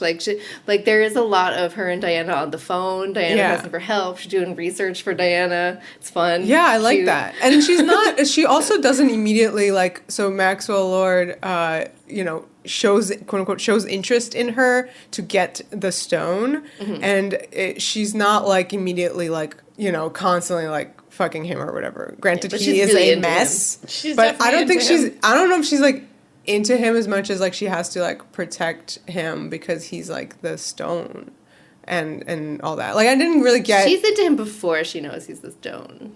Yeah, but then after that, their relationship seemed more like platonic, if anything. Yeah. Like I said, it's he's not a mess, like- so he's not really. relate. He's literally melting. He does not have time for anything other than melting. They yes. relate with their issues. Yeah. Yeah. I thought the fact that their relationship kind of evolves into this other thing, maybe respect, hard exactly to say, was interesting. I did kind of I don't know if I wanted more time spent on this because I was sort of frustrated that Barbara disappeared from the movie completely in the second act. So, like, it was just not the villain. The Max movie. Yeah, it really was the Max movie Which- with added Barbara. Super fun. You know. Pedro doing his best Nicolas Cage, which he said was his inspiration. That's so funny to me. I mean, I only see it in the last I scene. see it. I prefer really see it. it. I prefer it as the cocaine allegory. I really Yeah, love I that. mean, he definitely That was is so cocaine. good. Like Yeah. that was good. He will give you your wish, and you will Like his you office will was pay not for made out it. of dust; it was cocaine. But yeah, I did feel that his story was very fully developed, and Barbara's was more just like told in broad strokes. Yeah. And it became. I mean, I guess it this, was like- fully developed. Like, I mean- they have a child there. Where's the mother of this child who drops him off on weekends? She was with her boyfriend. Where is she later? Like, she still dropped him Patty off. Jenkins addressed this on Twitter. Oh my god. Cutscene. I did really No, like. she just didn't think that like we needed to like cut to this mom like I would have liked like it. you wanted a phone call. I wanted the mom being like, where's the mom calling? Where the fuck? Like, and get and that all this. child back. Yeah. Like, he's like hanging out in the just office. didn't feel like it was needed. I think it was needed. So yeah, I thought that Barbara like, kind of became like his bodyguard towards the end. Really, Yeah, I mean, finally, kind of the conflict emerges when she realizes that Diana is going to, renounce the wishes and remove the stone, and she wants to continue to be hot and confident, I guess. though clearly the real problem is that her humanity is gone. So here's the really big confusing thing, and I think another mistake of the movie is that coincidentally Diana makes a wish and Barbara makes a wish on the stone, and Diana's payment is her losing her powers, while Barbara's reward is her gaining powers. So you think those two correlate. Yeah. You think she's sucking out her powers. Especially because it's kind of like at the same pace. At the same as she pace. gains Yeah, power, Diana that's is such a losing. confusing, like, similar Yeah, it thing. took us and, a like, while to actually understand what was going on. They in had to this explain movie. it. 'Cause they Yeah. went, Yeah. and then they literally went, "This is exactly what you think it is. We are doing the monkey's paw story. It is taking something from you personally, not from someone else." Yeah. But I don't know. I thought that was a weird choice. Because I guess I liked because I liked having Barbara get her confidence, but at the same time, like, if the price is Your Diana's, version of the storyline sounds exactly like one of my favorite episodes of Smallville. That's what happened in the Barbara movie. Yeah, it in the would Barbara happen movie. this Yeah. What's the Smallville? Yeah, it's like there's this kid, he's like touching Clark Kent, and at the moment that they're touching, they like both get struck by lightning, and the kid gets his Superman abilities and obviously ends up misusing them terribly. This sounds like early days. Yeah, this is like first season. Yeah. It's a strong seen episode this. early on, and it like talks about power and responsibility, and I can definitely see a version of this that would have been interesting. Like why can't other people have Diana's powers? Like what does happen? I do feel like this was not really explored. No. Because the only really terrible things you see Barbara do are like, I don't know, beat up some men sometimes. She throws guys around. and then start fighting Diana, and you're like, Yes. girl, Yeah. stop. I mean, I love that. If I guess like the big was fun. fight Yeah. in the White House, I guess, like where I love when our heroes get manhandled or women handled, I guess, Yeah. here. So it was really, really cool to see her like throw Diana around and like run faster than bullets, I guess. Just like cool stuff like that.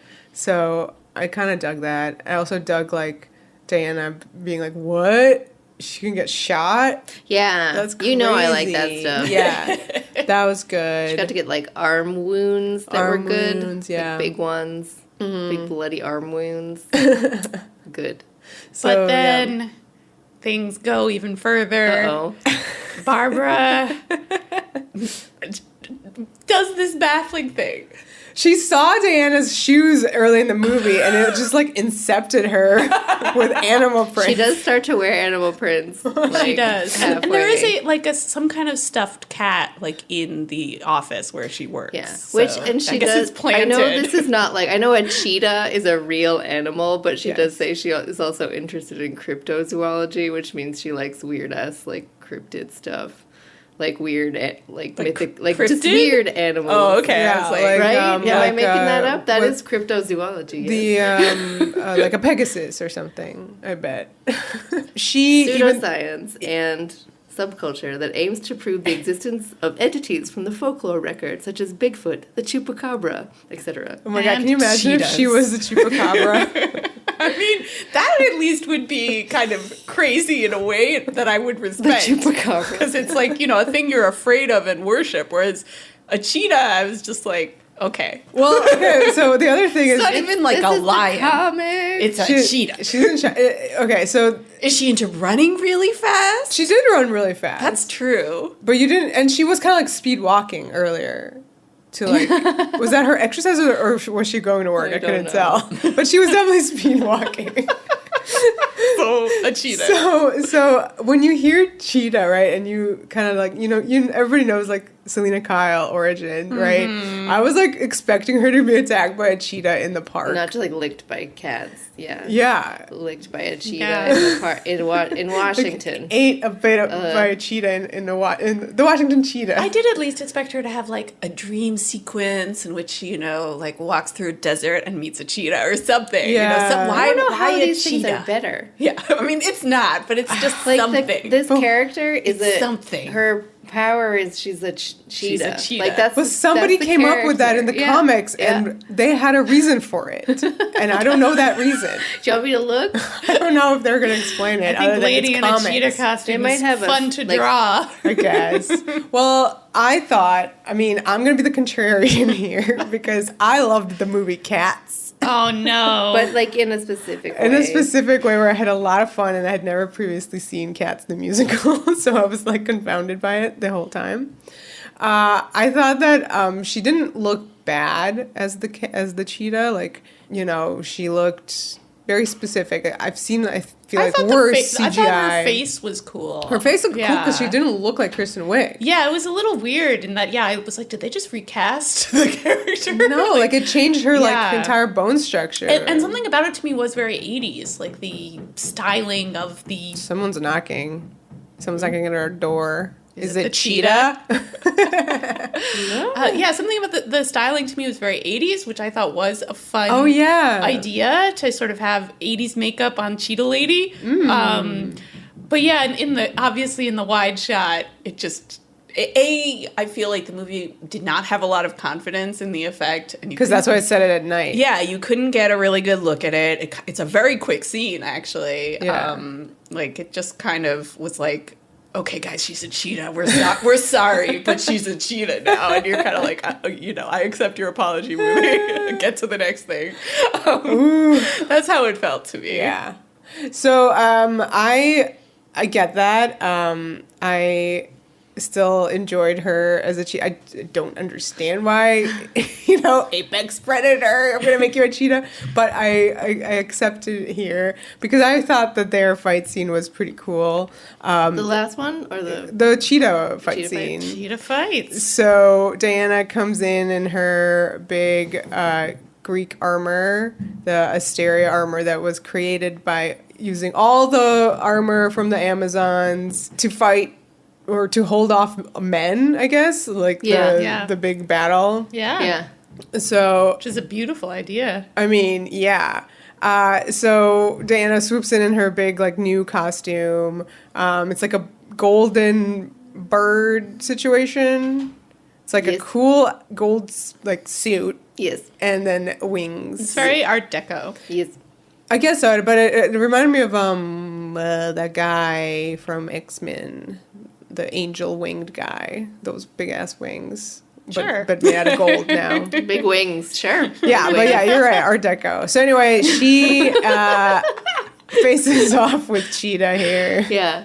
in a big fight that had impressive CGI, I guess, or like impressive like fighting from Cheetah. Like she really attacked her, and some of the flying parts were very like subtextual. Oh, what do you mean by that? Well, I mean, if you're going off off of like, well, the beginning they're on a date or whatever, and then the stone is like a big dildo or whatever. Yep. They're flying around, connected to each other via legs. Well, they're just scissoring in the air. yeah, right. You know, Sure. that kind of thing. Yeah. It was very like that. Now I like this fight. I did not like this fight the first time around because it took a second.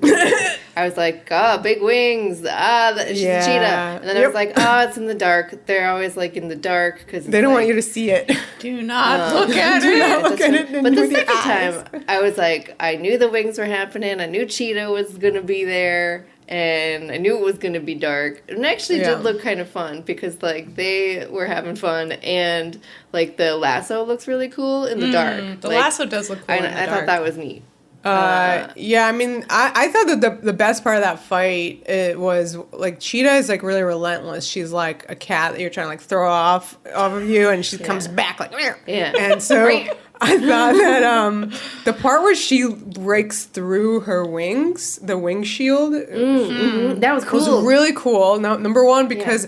All of men apparently couldn't do that. Yeah. And number But two, one angry cat lady. One angry she cat lady. is no man.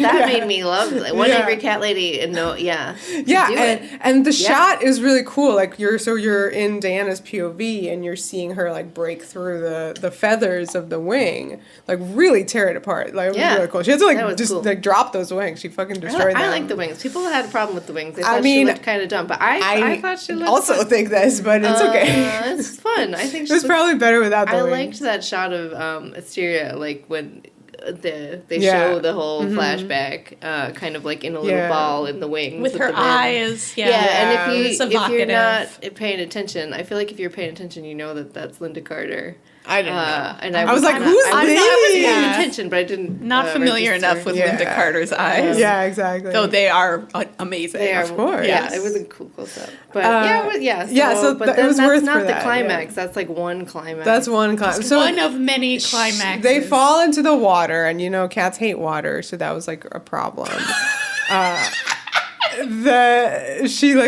Diana's like, renounce your wish, and Barbara's like, never. Yeah, she's like, so Diana like, See, this movie's good. You're having a good time. she electrocutes her a little bit, but Yeah. she's not dead. And then she like, No, she's I actually thought she was dead at I did, first. Yeah. me too. She got her. She brings her out. She brings her out. She gently places her, and then if you look at her little leg paws, they're very cute. They're little paws. I'm just glad they're not in wedge heels. No, oh God. I was like, you did say a second ago that you liked cats, like, and I was positing and I was wondering, like, would we feel differently about this if we did not immediately think of the movie Cats? Like, if you didn't think of, if that movie didn't exist, like, recent memory, I think would the this cats play any differently? I don't know. I think she looked better than cats because the cats' faces. She did look better than their cats. faces were like human faces, and like Yeah. you erase it, or like you like smudge tool it She into a looked kind cat. of neat. And she had like a more they cheetah. They like- leaned into it. Yeah, they leaned let into her animal. have an animal face a little bit. Yeah. I don't know. I mean, it's hard to separate. You don't have to for like it. sure.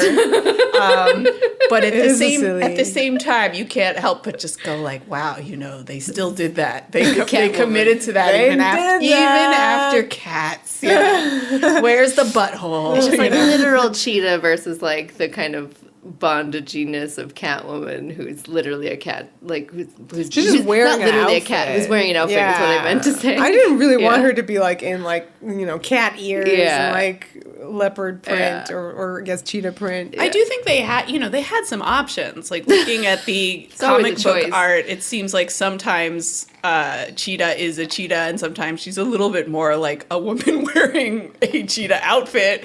Like I don't know if they needed to go full anthropomorphized cheetah cat I liked it. leotard I think situation. it worked. I don't think it would have worked as well if possibly Diana's it's fighting a real or a CGI cheetah. Well, yeah. Part of the be careful what you wish for, that like if she's literally wishing to be this thing, Yeah. he's not gonna grant the wish and make her be wearing cat ears. No. Yeah. Like And That's I what she's gonna be. do appreciate the Yeah. weirdness of a character who kind of goes to this place where she actually is like, I would like to not be a human anymore. Like I Yeah. think that is a fascinating character character arc in a different movie, I would Yeah. be totally into that. Like, how far The can Barbara you movie. go where you're actually like, you But know, they would have had to okay set with her leaving your up. humanity. Yeah, but like then I would have Yeah. wanted her to actually be like a full ass Catwoman, like sorry, not Catwoman, cat lady, like who's like really into felines or Yeah, something it would like need that. to mean something Like, to her. It just came out of Yeah. nowhere because she saw some fucking leopard shoes or animal print shoes. Yeah. Agreed. yeah. There is a moment, and I'm curious to hear what you guys think of it. Like, I was very haunted by that last shot of Barbara after she, I guess, has her wish removed from her and is just sitting there on that cliff. Well, that would Yeah. imply that she was listening, right? Yeah. She renounced it herself. She must have, Yeah, right? she had to Everybody have. had to. Yeah. Yeah.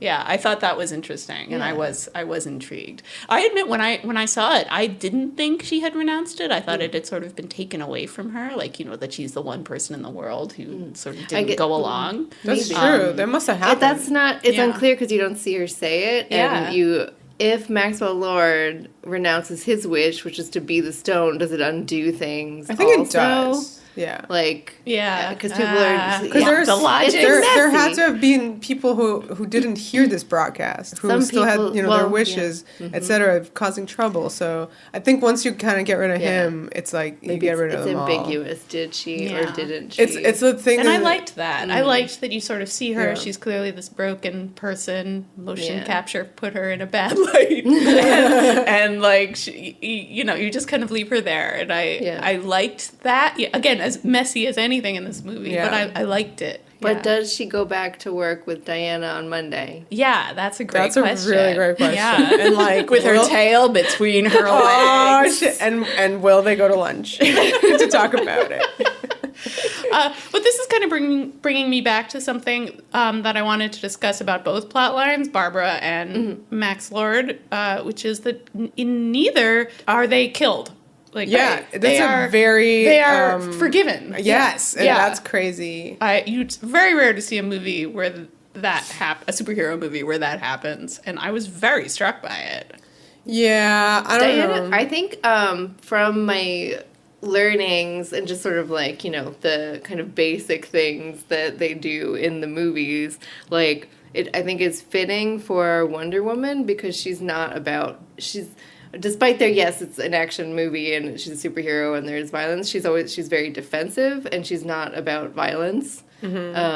So that would make sense to me for her not to kill like these people, where she can kill like a god. She killed that all she the wouldn't baddies in the first movie. Do the Right, violence. Ludendorff and Ares. Yeah, yeah. I can't remember. I think the lady, the chemist, survived. Right. Yeah. Yeah. I think it's it was very shocking to me that both of them survived, because it was like a weird ending and went hand in hand with like how like neat like the whole movie was in the sense, or like bright, you know. Yeah. It was like you couldn't really And have sort of humanistic, you know, the fact that I think it took time, like right at the end, to give you this long flashback about Maxwell Lord's childhood and bedwetting, and you suddenly were like, okay, we get it. This guy has a core of sad humanity that you Yeah. feel is worth saving. Same as Barbara, who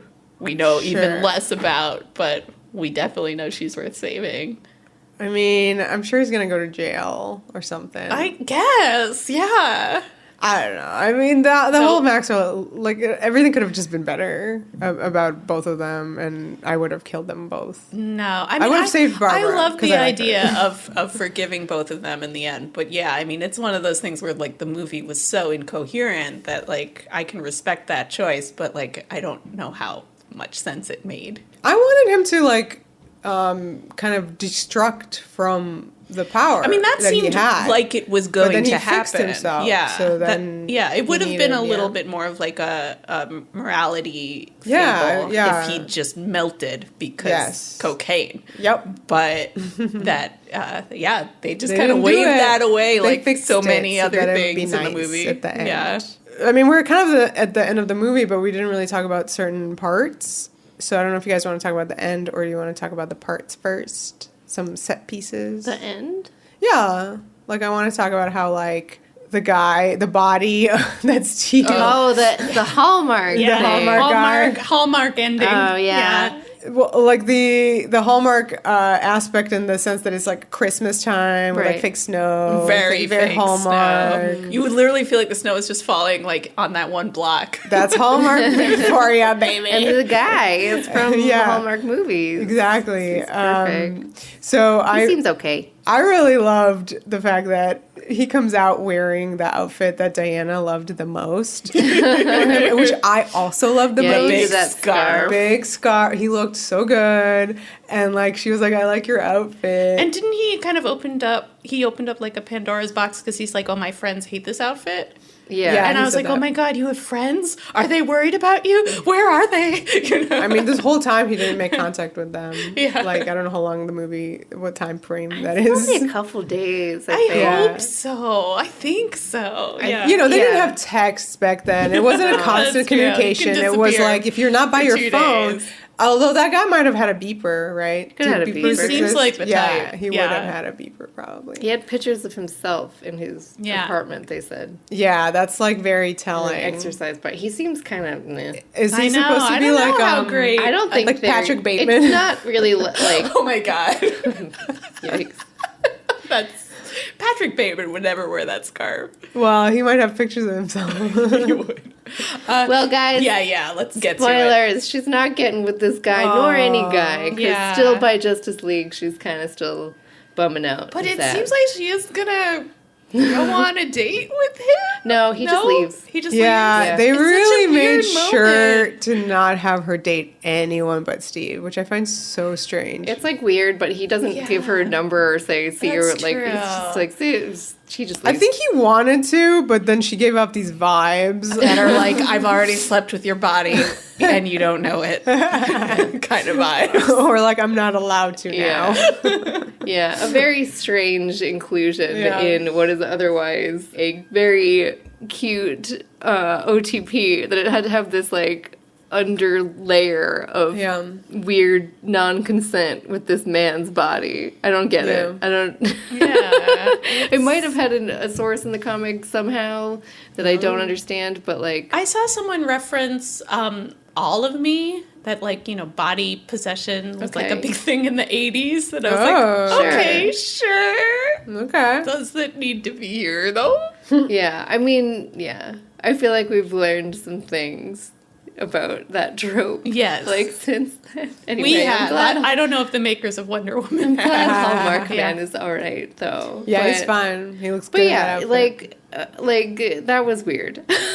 Their kids are in this scene. yeah, everybody's Patty Jenkins and everybody's Gal Gadot. children's Oh, that's are nice. hanging out in Yes. the happy ending Hallmark Yeah, movie on the set. carousel and playing in the snow. Yeah. And her husband too. What was I gonna say? But yeah, like, I don't know. This movie is fun. It is long. It is kind of messy compared to the first one. The first one, it Yeah. makes the first one look Very really good. Yeah. Like, admittedly, like, I thought this was gonna be like my favorite movie ever, because it's like Wonder Woman set in the 80s, and they only Yeah. used like one 80s song even in it, Yep. not counting the credits, which was an interesting choice. Though I did like the Hans Zimmer like Epcot music when they're like going around in the beginning. Surely you can have both songs, like a soundtrack and a score. Sure. Is it, like, not possible? I don't know. No, Maybe it's definitely they felt like possible. it didn't really like Yeah. fit anywhere with like Yeah. where they were. It was at the party they're at, so there was that one song playing. Yeah, And but then when they go it should just around be playing because it's the DC, 80s. it's the opera. It's an opera. Well, that's really a mistake. yeah. I wasn't. I want to bang an 80s track. It's true that, you know, superhero movies for the most part are very score heavy. It would have Yeah. been fun to pivot to. Just, I don't know. Maybe Yeah. this was Birds of Prey had a discussed. great soundtrack. yeah, Birds of Yeah, Prey there is a you great go. example. Yeah. And that's DC, right? Yeah. There you go. Yeah, which did not come up when we were listing them before, and I apologize. 'Cause it's Oh, clearly yeah. the best one. Yeah. Sorry, I'm not very It's good so at good you DC. forget it's part of it. Yeah. Lady directed, lady-centric Yeah. movie. Yeah, for sure. It's Yeah, really good. so like I feel like I had really low expectations for Birds of Prey and then really enjoyed it, and I had very high expectations for this. And Yeah. then like the first go around was pretty disappointed, but like the second go around I was watching by myself, kind of like just enjoying what I enjoy and kind of going through it, and I really liked it the second time, but whilst saying that it is overly long, and I wish that its themes were a little more cohesive. 'Cause I Touch feel like Pedro Pascal when you say that. yeah. I wish it was a little more cohesive. Because I think that there were some good ideas in there, and it's unfortunate that once you get to the end and you have this big, powerful, crazy stuff going on, that you're like, I'm not really quite sure what the movie wants us to take home. Yeah. I came away ideas. from it kind of going like, okay, so the movie wants us to, like, you know, have second thoughts when being like, I want more. And I was like, but wait a minute, don't we want more Wonder Woman and Steve Trevor? Like, the Yeah. movie seemed to be kind of telling us not to want, like, it, which I thought was probably not the right choice. Yeah, I don't know. I don't know. But I don't, yeah, but I enjoyed, and especially the first like hour and a half were like really, really fun. And they had like, I don't know, it had like good fights. It had like really cute stuff. Like I liked them running around DC. I think they have a lot of chemistry. Like, do. And I They do. like, And And I think they she's ad-lib stuff, great which In is the great. end, that's why Chris Pine keeps coming back, because I think he does bring something really great out of Gal Gadot, who otherwise doesn't really get those opportunities to like, be looser and more fun. I agree. I don't know. Yeah. Maybe if you put her against other people, She was great with could. Barbara. Yeah. Right. I do Kristen. wish They we'd don't allow see it. more of that with Yeah. Kristen Wiig. Yeah. But yeah, like, and then it's just like, you know, me being me, like, I don't have a problem with, like, this relationship because I think it's romantic. It's, like, big, sweeping, like, fun thing. I don't think it's one of those situations where, like, and I know Vera might argue with me, but it's like, oh, why are they giving the lady superhero has to have a man? But every other fucking superhero has a Yeah. lady, and especially in like the Marvel, I know like I feel like with DC, like Batman always has like a different girlfriend or something, whatever. But he's a playboy, But so he's a that playboy. kind of makes sense. Yeah. But like, you know, the all of Make the like Wonder Woman a all of the, flame my girl. favorite parts of like these Marvel movies are all these like big relationships, and it's like not fair to not let Diana have that just because she's a woman. Like, she can't have a love story. Like, the Tony and Pepper and, like, him saying goodbye to her in the helmet, Peggy and Steve saying goodbye to Peggy crashing into the thing. Like, her running away from him in the street, renouncing her wish was, like, I was like, ah, and then flying into the sky. It's, like, so good. It's fun. Like, it's nice. And, like, I those are, like, the equivalent moments for me. She obviously did it in the first movie, too. So it's, like, another one for me. Like, Yeah. they did twice, hooray! Because you Like, want more. You yeah. want more. Give you more. Yeah, Wanting more is good. And they're equals, and he's always kind of silly. He's never like, you know, putting her in like her place That's or anything noticeable like that. Like, his respect is Yeah. just there. It's not even he doesn't even get complimented by the movie for it. It's and just expected. He knows where she's from. He Yeah. knows everything about her. Like, so it's like, yeah, he's not mansplaining things to her. He's like, you know, he's a fun dude. So, like, I think that that's the stuff that I like in this movie. You got these, like, big moments that are equivalent with those other ones that are really nice. Yeah, I mean, all right, I'm going to say my thing is that I don't think that the screen time is equivalent to the women of the Marvel heroes versus what more. he gets. I do think he gets more. He gets more prominence. He's always there punching things. I think, what is it, Pepper got a suit, like, only by, like, what? Movie three. Movie Yeah. 3. And Steve Rogers is, like, very obsessed with his best friend as much as he is with his, like, love interest. So he has other interests, is what I'm saying. Not that I'm shipping it. I'm not shipping it. I'm Steve just saying- Trevor is the Bucky of Wonder Woman. Except she's fucking him. Yes. Don't let the Stuckies hear you say that. I don't know what I'm saying. I'm just saying that I think she needs a second heavy interest. Again, my thing is, like, be fucking obsessed with your home. Yeah. Be I think obsessed with that your would people. work. Sure. It would be, it's like a weight, like, balance would happen. I think it's like, in the first movie, he goes up and he dies, and we're all like, "This is so tragic." Which is, by the way, how I felt about Captain America, the first one, when Bucky died off the train. I was like, fell. "Aw, Bucky!" I had no fucking idea he was the Winter Soldier. That he's Yeah. gonna come back forever.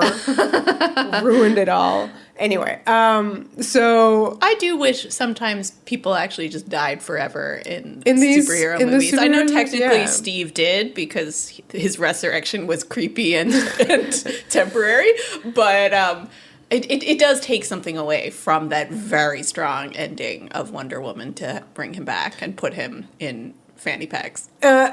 American issue. So don't you guys think that it's, I don't know, something about this where in the first movie he died and like her like feels made her go extra like with her god powers, right? Yeah. In the second movie, She flew for the first learned time. he died again. She like literally soars without him. Yeah. Like she flies that's part of without the- him. Yeah. He Maybe weighs that's- her down. Well, Like that is what Dead was weight.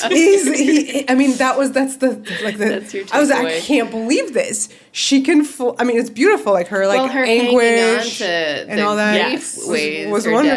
down. Her emotional That- baggage. Yeah. Steve himself. I mean, she like soared. I was like, this is beautiful. Yeah. She Remember- shed that man right out of Do her you hair. remember later? This is later in the movie, but she lassos the lightning bolt. That is when she Fun. flies. Well, it's No, kind of like that's she's later. going. No, it's like 2 seconds later. Oh, right. But like that is beautiful. I actually thought that's like the set piece in my opinion of this movie. I actually thought that most of the fight scenes were really really bad, and they could have totally been better. But when she's flying and lassoing the lightning, I think that was like really special. Yeah. It was like Spider-Man, but like a god. Yeah. Like it was really cool. It's true. I saw someone complain about that, and I got so mad. I was like, "That's what you're choosing I to thought that complain was about." cool. She's like, yeah. That was really And I loved cool. how surreal it was. Like there was just something kind of poetic about it, which was neat. Yeah. And I mean, I don't know if like she, you know, as soon as she flies, she's like, oh, you know, Steve's words like in her I'm head. flying, Jack. I'm flying. Sorry. But like catching the wind or whatever, it's easy. Yeah. Yeah. I mean, she's a god, right? She could hover in the last movie. There were some funny lines in there. What? I don't know. I just like the the last thing he says. I feel like he's like, it's like anything, really. And then like at the, her and the like guy, anything. her and the guy, Hallmark guy at the end are like, she's like, it's so many things, so many things. I'm like, what things? What are you people talking about? Oh my god. Yeah. Yeah, and I thought, like, I guess that they really leaned heavily into the lasso in this movie because she doesn't have her shield. Yeah. Why? Did it get destroyed? I don't remember what happened to it. I don't remember. I mean, no, I don't think so. I don't think it was destroyed. I thought there was Didn't too have much it at all? lasso action, lasso acting in this movie. She didn't have it at all. Did you I like didn't remember the having mall the fight. I That don't was remember having fun. the I thought the mall shield. thing was fun. I mean, it was fun because it was in a I mall. thought that kid was so cute. The kid was cute, Yeah. and the mall as a setting obviously is necessary in an 80s movie. But yeah, I'm kind of with Vera that like the action itself was a little bit just The not- hammering is back. Aries. Yeah, it just to me it wasn't like it didn't have any pacing. It like tension Yeah. building. It just wasn't doing anything. And I think you're right that that's kind of true for all the action sequences. Is they just didn't really. They felt kind of perfunctory. Like they're just kind of there. Yeah. With the exception of like when Barbara is like beating on her, that was Right, pretty cool. that was a cool moment. But like the stuff in Egypt, which by the way we haven't I talked like about when she this. was gonna we talked a little be bit about smushed it. by Yeah. the tanks. Yeah. I like Yeah, and that. then she like lassoed like a missile. and we Yeah, got that out of was it. fun. Come on. Yeah, we don't. I Oh, feel she like did the it's thing- too confusing to even like understand what was happening. Yeah, like they were being chased. They're chasing. there are a lot of Pedro. racial politics, I think, in this movie that need to. I don't even be wanna fixed, touch and that. I don't, and I think some of them also too are involved with like the Maxwell Lord character too. Yeah, of course. because he's not an white. oil magnate. Oh yes, non-white oil magnate. Yeah, and then they were in Egypt, and then also a fictitious place.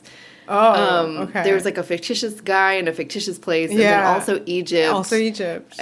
Yeah. But And the pyramids were like right there. Yeah. And then I didn't know what was happening.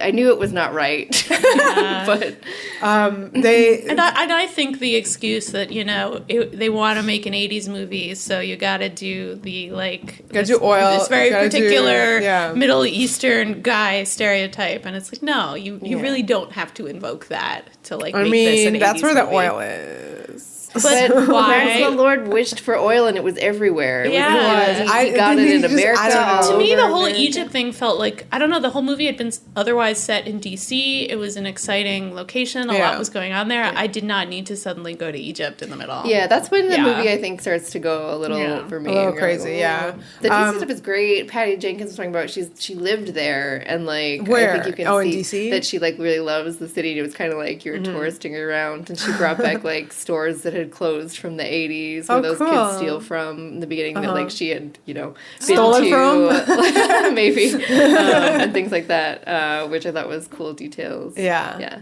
I wanted to talk a little bit about the Egypt chase scene where I thought was really funny, where Diana did the thing that Jack in Speed did. Keanu Reeves in Speed goes under the bus, under the little like a little cart. Yeah. Diana did that. But then also my least favorite thing, which is in every episode of Xena, random fucking children playing in the street. And do not see a giant caravan of military fighting vehicles approaching because they're playing football, and so she has to save them. Yeah, I hated that. Speaking of Xena, but this was also from the comics and the show, but it was fun seeing her Diana use her crown as a chakra. She did it twice. Yeah. The first time I thought I hallucinated it, but then she did it again. Yeah. And I was like, oh, chakra. So That was really cool. But it's a thing from Wonder Woman. Oh, well. Yeah. But it was neat to see. Yeah, I feel like we talked about A lot. everything. Yeah. All the things that could be talked about. I mean, of these movies, I think, we have... What do you guys want to see in a sequel? Huh. Amazons, homesickness, PTSD. Yeah. Lots of Robin Wright. Bring her back in Robin Wright's body. Oh my god. Just the actress Robin Wright is possessed Oh by shit. Yes, I would see that. I liked the tone of this movie though, that I do want it to stay this way. I do want it to maybe you disagree. 180 gritty. I would like From it Philly. to be a combination. Robin Wright in gritty's body. I don't know what you're talking about. I would like it to combine the first and second movie in some kind of perfect way, so that you get the real deep seriousness mixed with the good fun tone of the new angles that the DC world is taking. Because I think that embracing that kind of fun and some of the chaos of this would be good for more Wonder Woman's lean away from. It has to be set in Justice League. modern time, though, next, right? Because it can't be Do whatever it wants. It can't go back in time, so it has to be. I guess more now. stories about Diana kind of hiding. We don't need. Yeah, I think we're about ready for her to but go public. Yeah, Does she? Is that a thing that happens in the comics? with don't in know, the man. Justice League. She goes public. Right. They're with the part rest of the league. Justice League. Tony Stark's it. Well, everybody knows who they are in Justice. I don't know. I can't remember. I don't know. Okay, well, I want her solo movie to be super gritty and dark and but No. light, but full of character Do you have stuff. an example? No, I What said- kind I of- said- more like Birds of Prey. I already said what I wanted, which I want her to be fully invested in trying to find the mascara. I don't want that. Steve is done. We don't need Steve. In the comics, does Wonder Woman ever have a Robin? I definitely want her to have a little female sidekick. I doubt For it. it to go full Xena for us. I mean, that would be great. Let's go the full Xena. That would be fun. Yeah. I just want it to be good. I want it to be good. That's what I want. Yeah. I will watch this movie again because I enjoyed it, but I do have my complaints. As you do. But it is confounding that it's an 80s movie, and the 80s is my favorite genre of music. It's you got crazy that there was one song. Yeah. Instead of a banging soundtrack. Yeah. I don't know. Like Atomic Blonde. I have to ask Patty. Yeah. That would be a good question for Patty.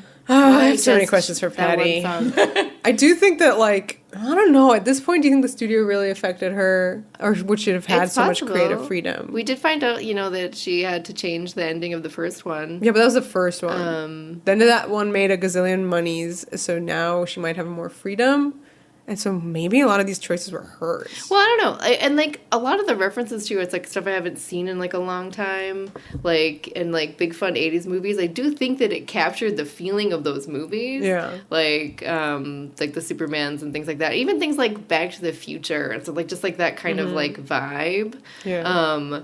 And maybe it's, like, doing something even with, like, the fights and things that are, like, kind of part of those I've types seen of people movies speculating that I think, like, that feeling is there, but we're used to other stuff, so it makes us kind of go, like, this could have been Why a was better that fight so or something. bad? Like, it was, Yeah, I but saw it, like, people kind of- speculating that it was using, like, rear projection. Like, For when? that look.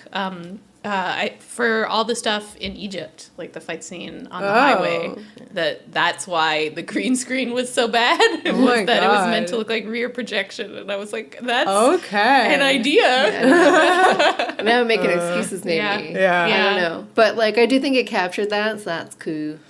Yeah, I love everyone in this movie, and I really like the characters were interesting. That's why I think everybody kind of walks away from it with a little bit of like, oh, I wish that was just a little tighter. Yeah. Well, all right. So, I mean, we got a Wonder Woman. It is not all bad at all. So it is fun, and it's very colorful, and the poster's great. And we're looking forward to the third one, and we're happy that it's a green And light Rogue for Squadron. sure. Yeah, I think I think Rogue Squadron. Squadron will probably be great. And Monster too. Yeah. Eileen's Revenge. So go Patty and all the ladies who direct movies just as well as the dudes. Better. Yeah. Thank you so much, Paul, for your patronage, and we hope you enjoyed this episode. Supersized minisode. It is supersized. Maxisode.